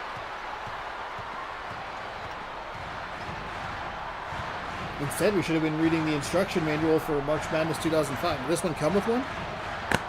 Oh, it sure did. Oh, does anybody need a free 2-month trial of Xbox Live? I got a free code here. Let's see, offer valid August 1st, 2004 to March 31st, 05. We're a little late on that one. Sorry, everybody. That's a foul beyond the arc. I didn't realize it was that. I didn't realize it had been that long. That makes me feel old. Man, 2-month free trial, huh?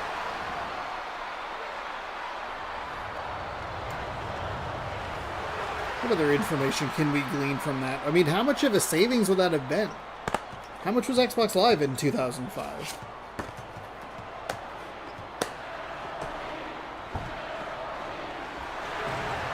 At the end of the 2-month trial period, $49.99 or the then current price for Xbox Live service will be automatically charged to your credit card unless you cancel your subscription or select an alternate plan. Huh. Because this was before the 360. Not scratch off until prompted for the code during Xbox Live sign-up process. Or what? 2-month free trial. Oh, it's a $12 US, $17.98 Canadian value. Huh. Interesting. 44-25.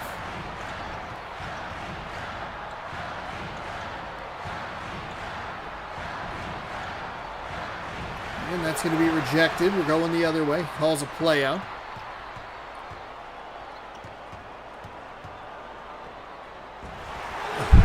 That's a really nice block by UNLV. A desperation block at the three-point line.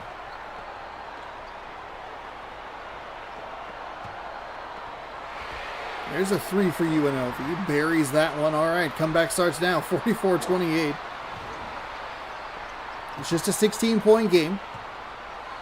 I mean, if we want to be really positive, if they can cut this in half, they have, I don't know, 2 minutes to do so. They need a lot of good defensive possessions that lead to points in a row. They've been able to do that all game. Why would that all of a sudden start now? There's also one of the teams that we watched earlier today that just never had the correct pace to try and stage a comeback. Oh, and they can't get the shot to go down. That might have done it. That might be the dagger right there.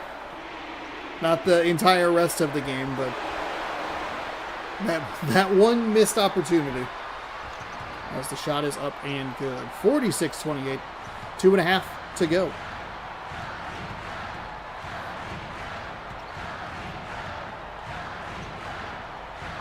There's a three for UNLV. They missed a wide open three. I can't believe the way that, like, the game is programmed so weirdly to give you the contested threes way more consistently than the wide open threes, it feels, and that's just so bizarre. That's a nice steal. Only a couple of turnovers. 3 total between the two teams. Bounce pass. Under 2. That's been a new development in this game. It's been that little bounce pass to right where that point, or power forward is. There's a kick to the three-pointer. But they're they'll skip it in, and then they'll run out to the corner. They won't take the shot. It's very odd. 48-28. 1:35 to go here. As we are just running out the clock here. This is a run out the clock situation, as Stanley would say.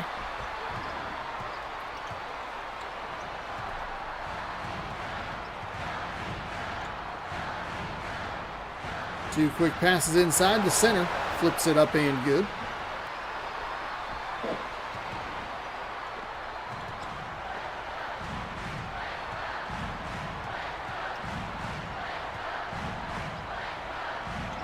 Bounce pass inside. Let's say UNLV ball. That got really close to being a Michigan State possession there. Because the offensive player was kind of falling out of bounds, and then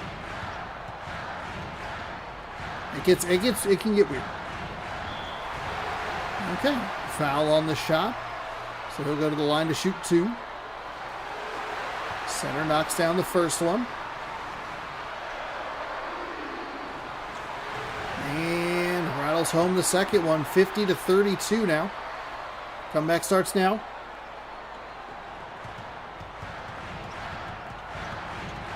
It should just be a literal run out the clock situation.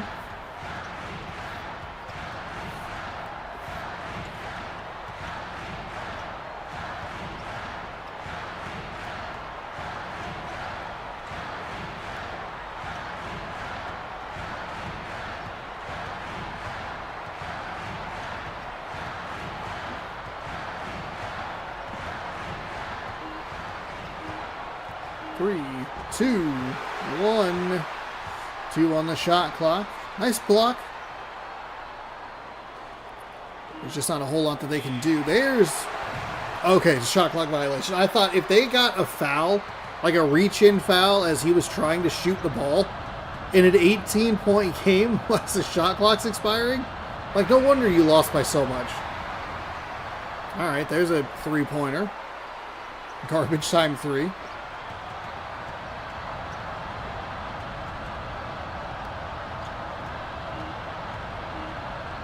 Final few seconds, tick off the clock. It is a 15-point victory for the Michigan State Spartans.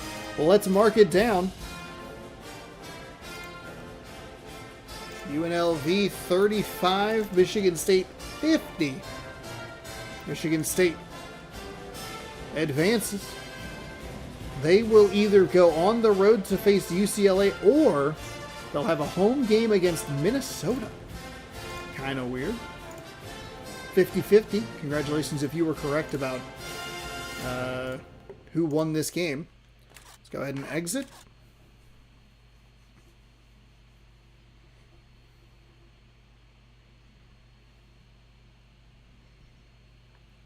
As we check out one last matchup here. Minnesota, UCLA is the home team. And Minnesota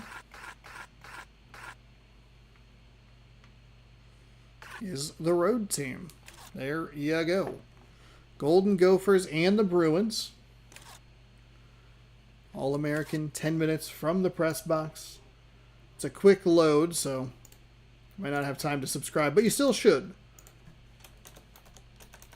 Min, UCLA, who wins? There's your poll. We are off and running here.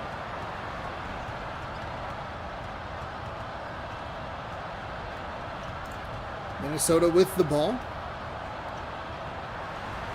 Goldie with a big 3 to get things started for the Golden Gophers, who entered this tournament winless. They were the second winless team to win. I never flipped the thumbnail. Whoops. It's also probably not the matchup we want to feature. We want to feature one of the good ones. 3-3 to start us off. This is a much faster start than we saw in the previous game, which is good news for us. I knew that previous game did get a little I don't know, maybe not great, because that's flipped into the center. Little mid-range two is up and good. We'll wrap things up after this by getting you caught up on the standings of the bracket challenge, and I guess take a look at maybe the first matchup of the round of 32 part 2, which will be Friday at noon Pacific here on both YouTube and Twitch.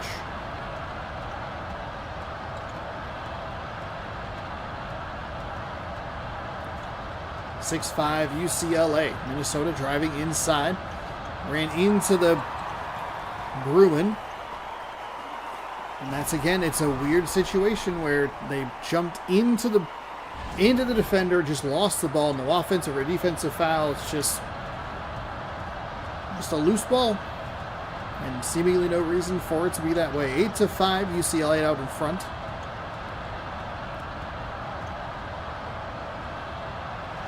Nice job by Minnesota to come up with the loose ball that was tipped by UCLA, getting their hand in the way. They'll go back the other way. Quick passes inside into a bit of a double team. They both have hands up. Flipped and all kinds of a mess there. 10-5. Uh-oh. I hope this one doesn't start getting away from us too early. We just had 2 of those games. We don't need this. This one wouldn't be super surprising if it does get a little out of hand early, just because Minnesota is 0-3. Pitt somehow won as an 0-3 team today, which was bizarre, but that was also just a very weird game.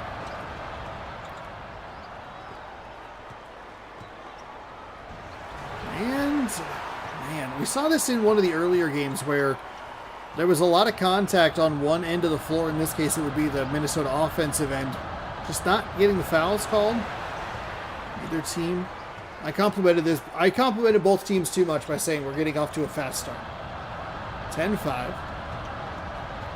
Working it around the perimeter. And that is off the mark.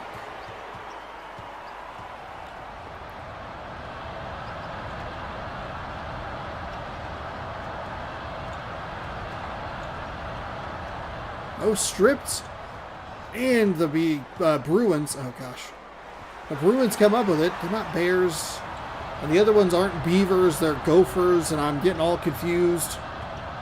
It's game number 8. I have 4 IQ in the start and then -3 at the end. Oh my goodness, blocked again. Comes up with a loose ball. 12-5. Minnesota needs something to go right here on the offensive side. A foul can help.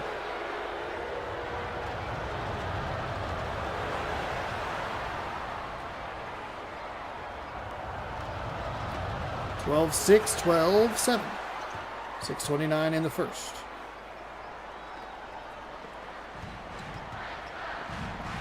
Minnesota putting a little pressure on here defensively, but UCLA breaks through it very quickly.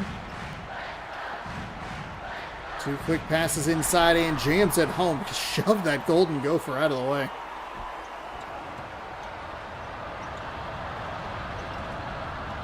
I don't love Minnesota using the gold as their main color. I like the maroon or whatever that it is that they have. And Minnesota has some of the best college football helmets around when they do their chrome with Goldie the Gopher on the side. Because what's better than a mascot? A big doofy mascot plastered all over the side of your helmet. 14-8, 6:06 to go here. Final game of our coverage today.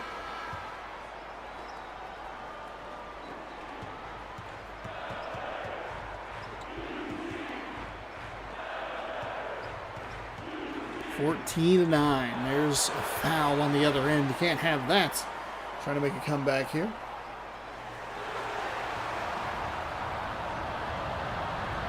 First free throw is good. And the second free throw is good. 16-9.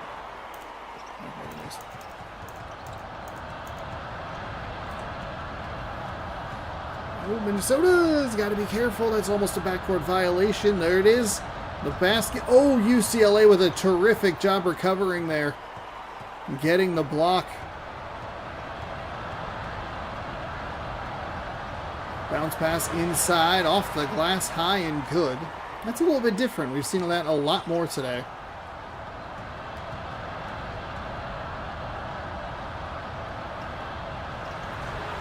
Works it around, fires inside, and finds the basket.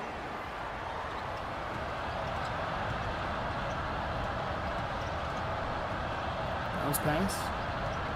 Double bounce pass. Flipped up off the glass and good. 20-11. Minnesota doesn't have a lot of resistance in the interior, which was an issue for the Alabama Crimson Tide earlier against Oklahoma. Nice job to shake the defender out of his shoes, but can't nail the shot. Neither team technically wearing shoes. They are both bare feet. Bare feet Beavers and Bears. Golden Gophers, excuse me, and Bears. That is slammed home.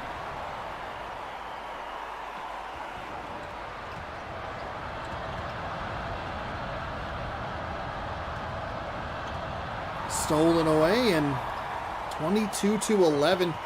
UCLA having an excellent first half. There's a little of that North Carolina-Maryland game. UCLA's point total is pretty high for this point in the first half, but Minnesota also hasn't been able to do anything offensively. Partly because of the UCLA defense, but also because their shots have also not been falling. They've had a couple opportunities here and there. We just saw one where shook the defender, created an open shot, and they just missed it. 24-11, there's a pass inside, and there it is. Again, it's a nice pass inside. The defense isn't really there, but it's just a missed shot.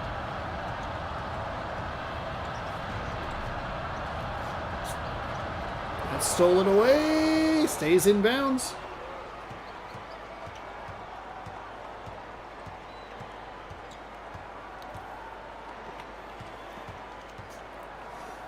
They'll try it on one side, they'll try it on the other. No shot on the near side three-point specialist play, and then blocked on the other side. Out of bounds, stays Minnesota ball.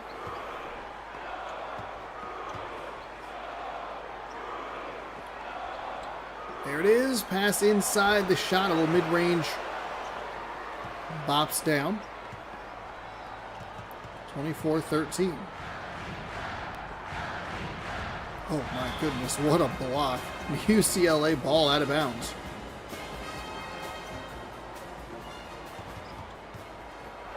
And a steal, okay. There you go, Minnesota. String a couple things together. You can chip away slowly. It doesn't have to be, you know, an 11-point run right now. Kick to the corner. Takes the three. It's up, but no good.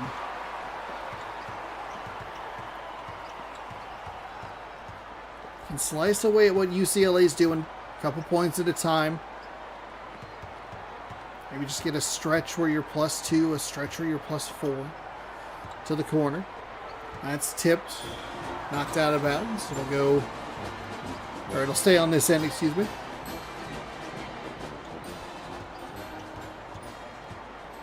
Boy, this is a kind of a coloration nightmare. It's just, they're like just similar enough. Like Beavers and Bears, like, ah, crap.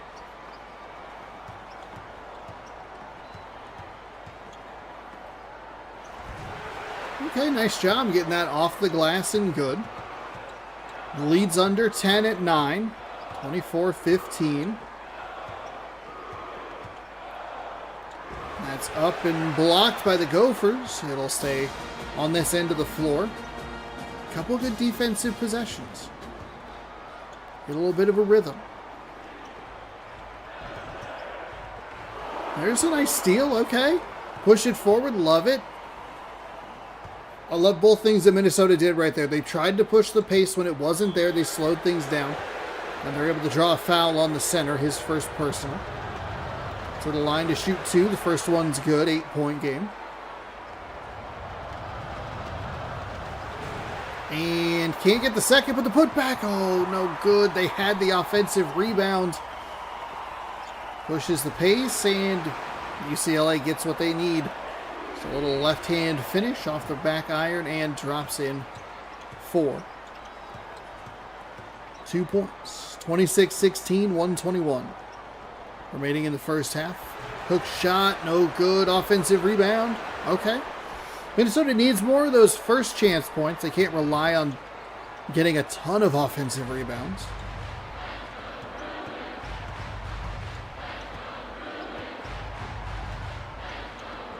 Two quick passes inside. Fights through the contact. The putback, no good. Third chance for the Bruins. It's a foul, though the basket does not go down.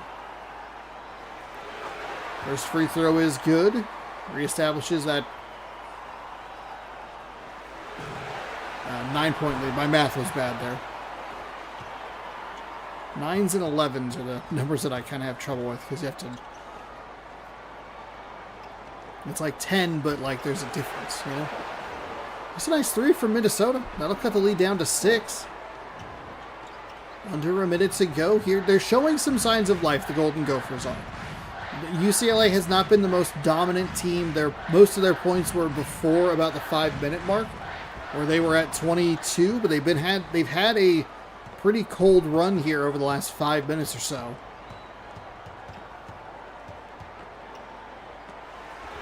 And can't get it to drop. I don't know that I loved the shot, but it looked a little bit better as it was coming out of the hand. There's a nice steal. Gotta go, Minnesota. Gotta go, gotta go, gotta go. I don't think you want a shot from that spot. Gotta get a little closer. Please don't take it from there. Okay, there we go. Short range. Oh, they couldn't get the putback.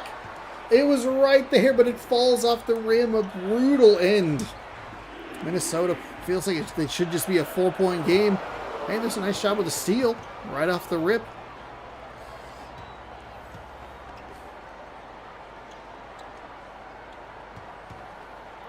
And that is taken away.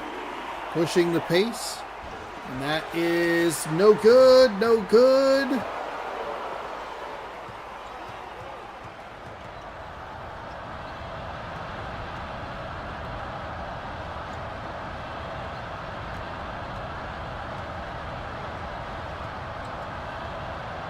That's stolen away. Okay, not a good start for either team offensively.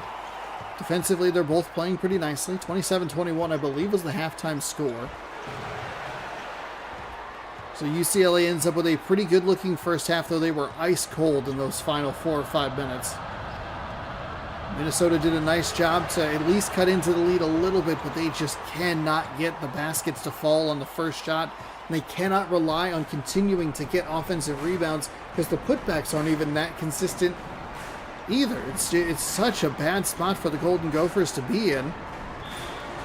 And it's benefiting the Bruins because the Bruins are able to just hold on to this lead. They don't have to really match what Minnesota's doing to keep them at bay. Minnesota's doing that themselves. They can't even get that shot to go. How that's not... It must have been off the bottom of the rim. And there's Minnesota, or UCLA's basket to get things going. 29-21 now. You wonder if that's going to be Minnesota's best run. There's a block at the three-point line. 21 hit the spin move and missed the dunk. They get the offensive rebound. There's your difference. There's your perfect example of a difference. UCLA with a nice block. They get a second chance and they make the basket. Minnesota has been able to get the second chance but cannot come up with the basket. They have missed 7 consecutive shots. I am shocked their field goal percentage is at 30%. Only took me 12 months, but I finally broke a record at MLB The Show 25 RTTS. What record did you break? That's off the hands. That's off the hands. Okay, they're getting in the passing lanes a little bit. They have to make these positive defensive possessions count on the offensive side. If you're seeing, this is why this team was 0-3 coming into this tournament. Oof. Oof.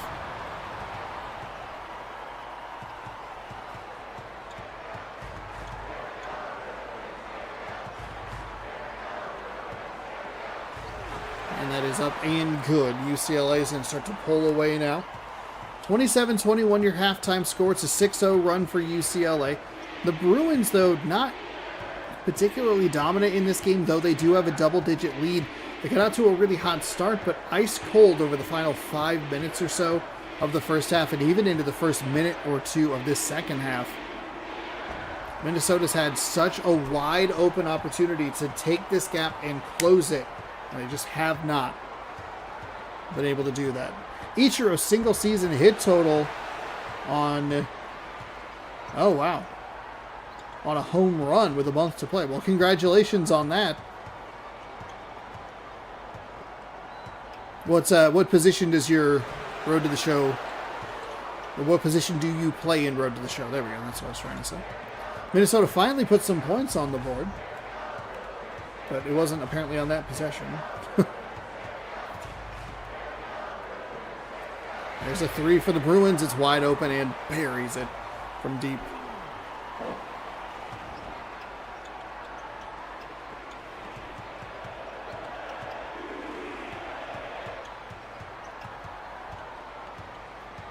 Oh, into the corner. The corner 3 is up and good. It's a nice shot from Minnesota. There you go. That's what you need to. That's what you need to get to going now. That was Canadian. I don't know where I was going with that. Oh, thanks. Power hitting second base. Nice. Bounce pass inside. And a nice steal. All right, they're only down 10. 5.5 is plenty of time to try and make this comeback.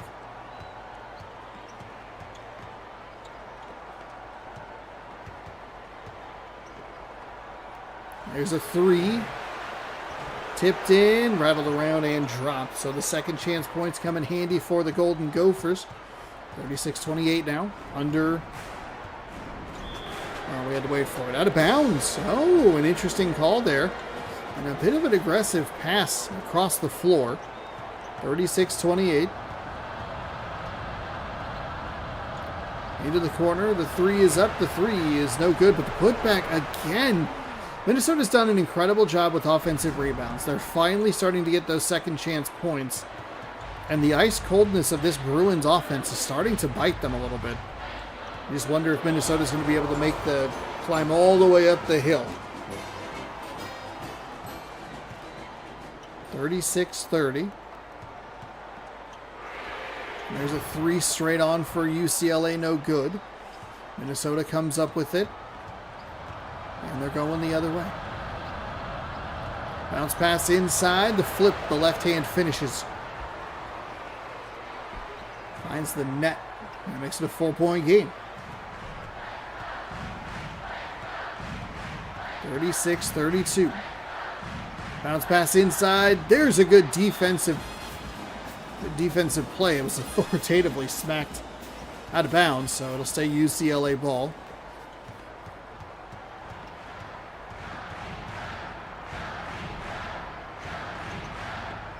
Quick passes inside, stolen away, but out of bounds.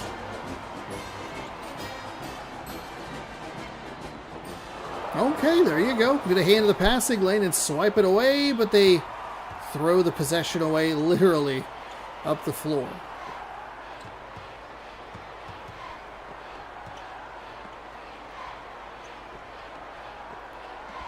Nice jam inside, push that lead back out to 6. That's a huge missed opportunity for the Minnesota Golden Gophers, and the UCLA Bruins do a good job of taking that missed opportunity and pushing this lead back out to 6 points.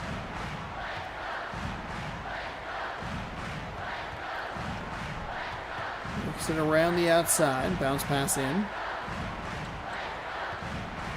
And a little fade to the right, off the glass and good. Lead back down to 4. All they have to do is match what UCLA does. Maybe a couple of possessions, empty defensive possessions. There's one right there. Looked like they wanted to get out and run, but saw that the numbers were not in their favor, so they'll back off of it. There's a foul. It'll stay Minnesota ball. Oh, they kind of had maybe... Looked like they were trying to get that bounce pass inside, but unfortunately it got stolen away. The interception, the 3, no good. Another empty defensive possession. The kick for the three is good. It's 38-37. Okay. 2:42. Minnesota's right there. Can they summit that final little hill that they have to get over? 1 point. Back out to 3. Now the hill a little bigger.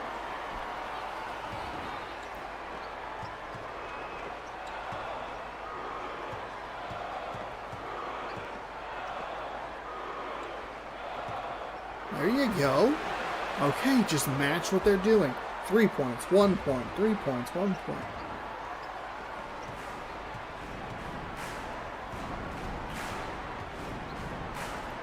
.212 to go here in the second half. The bounce pass inside. Back to the center. A lot of Golden Gophers in the area. Get a friendly home bounce. Drops in for a couple points. And that pushes it back out to 3. Bam. Or Hill. Summit. Anger.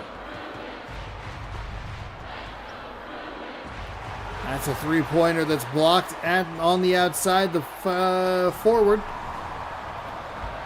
Pushes the pace and jams it home. I wonder if that was, I think that might have been Minnesota's best effort. 40-39. 5-point game. Didn't really seem like he wanted to know what he, yep. Minnesota put a hand in the passing lane, and it's a foul and the basket. 2 horrendous turnovers for the Golden Gophers on the offensive side. Feels like that should just about do it. Lead was 1, now it's 8. 7-0 run for the Bruins.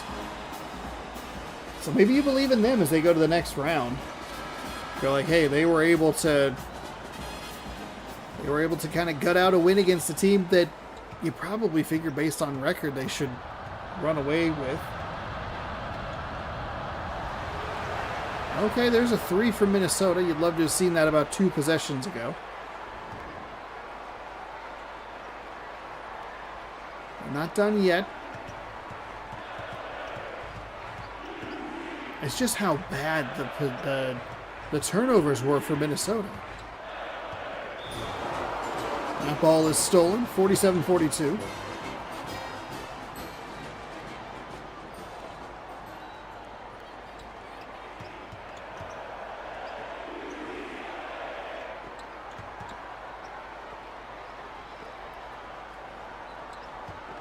Bounce pass.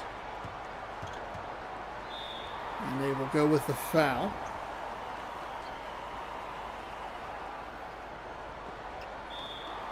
And another foul.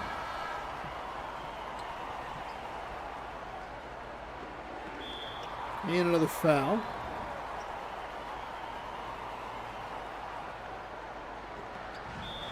And another foul. Couple more opportunities to get a steal on an inbound pass. One more opportunity to get a steal on an inbound pass. None more opportunities to get a steal on an inbound pass, though they do get the center on the free throw line.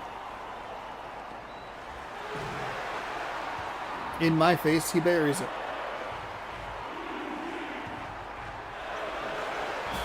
And both free throws are good. UCLA 49, Minnesota 42 with 41.1 seconds, or 41.2 seconds remaining. Gophers had a shot. It was 40-39 UCLA. It's been a 9-3 run. And that is a foul. It's beyond the arc, so he has an opportunity for 3 points. For 3 points from the free throw line. There we go.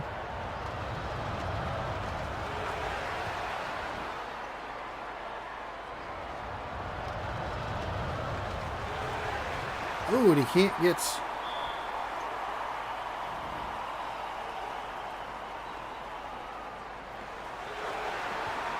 So UCLA fouled. They'll go to the other end. 50-44. 51-44.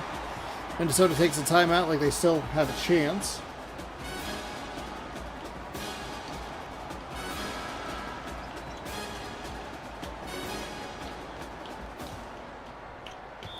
They took a timeout and they ran that play. Just wing it out of bounds and hope that it works. Goodness gracious.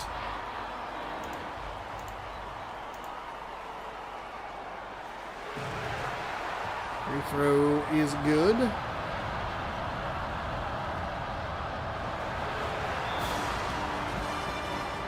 Timeout Minnesota. 26.3 to go.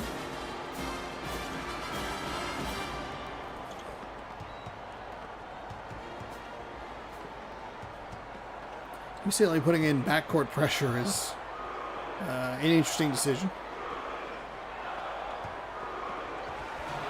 That is off the front iron, no good.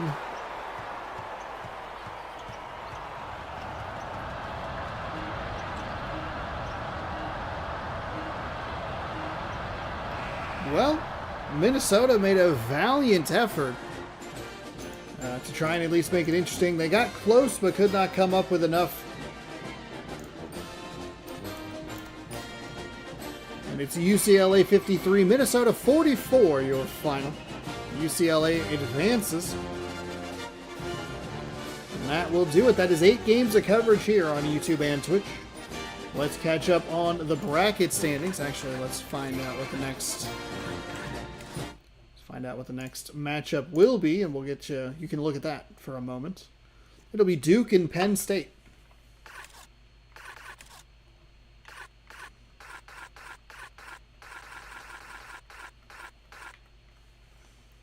That'll be matchup number 1 on Friday.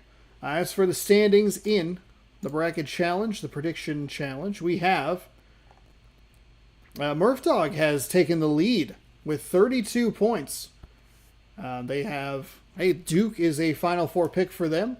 North Carolina was big for them as well today, and so was Gonzaga. 32 points, a 104 score potential. Let's Go is in second place with 32 points and a 172 score potential. Spring is in the Air in third with 30 and a 166 score potential. I am in fourth with 30 and a 158 score potential. And Will This Be the Year I Win is in last with 21 points and a 121 score potential. They lost Gonzaga today. That was a really big blow to their bracket. So that catches you up on that. And that is the tournament for today. Thanks everybody for watching. Thanks for hanging out. Trying to get this to the live spot, so I know that I'm not cutting stuff out. I guess. Come on. There we go. So thank you everybody for watching. Hopefully you enjoyed. I will be back in just a little bit. We'll end the poll. Congratulations if you picked UCLA. Nice. Nice. Yeah, if you picked UCLA, nicely done. I'll be back here in just a little bit, like an hour and a half or so. And we'll do some MLB The Show 26 for a little while. Thank you again for hanging out. Hopefully you enjoyed, and we'll catch you next time. Bye, everybody.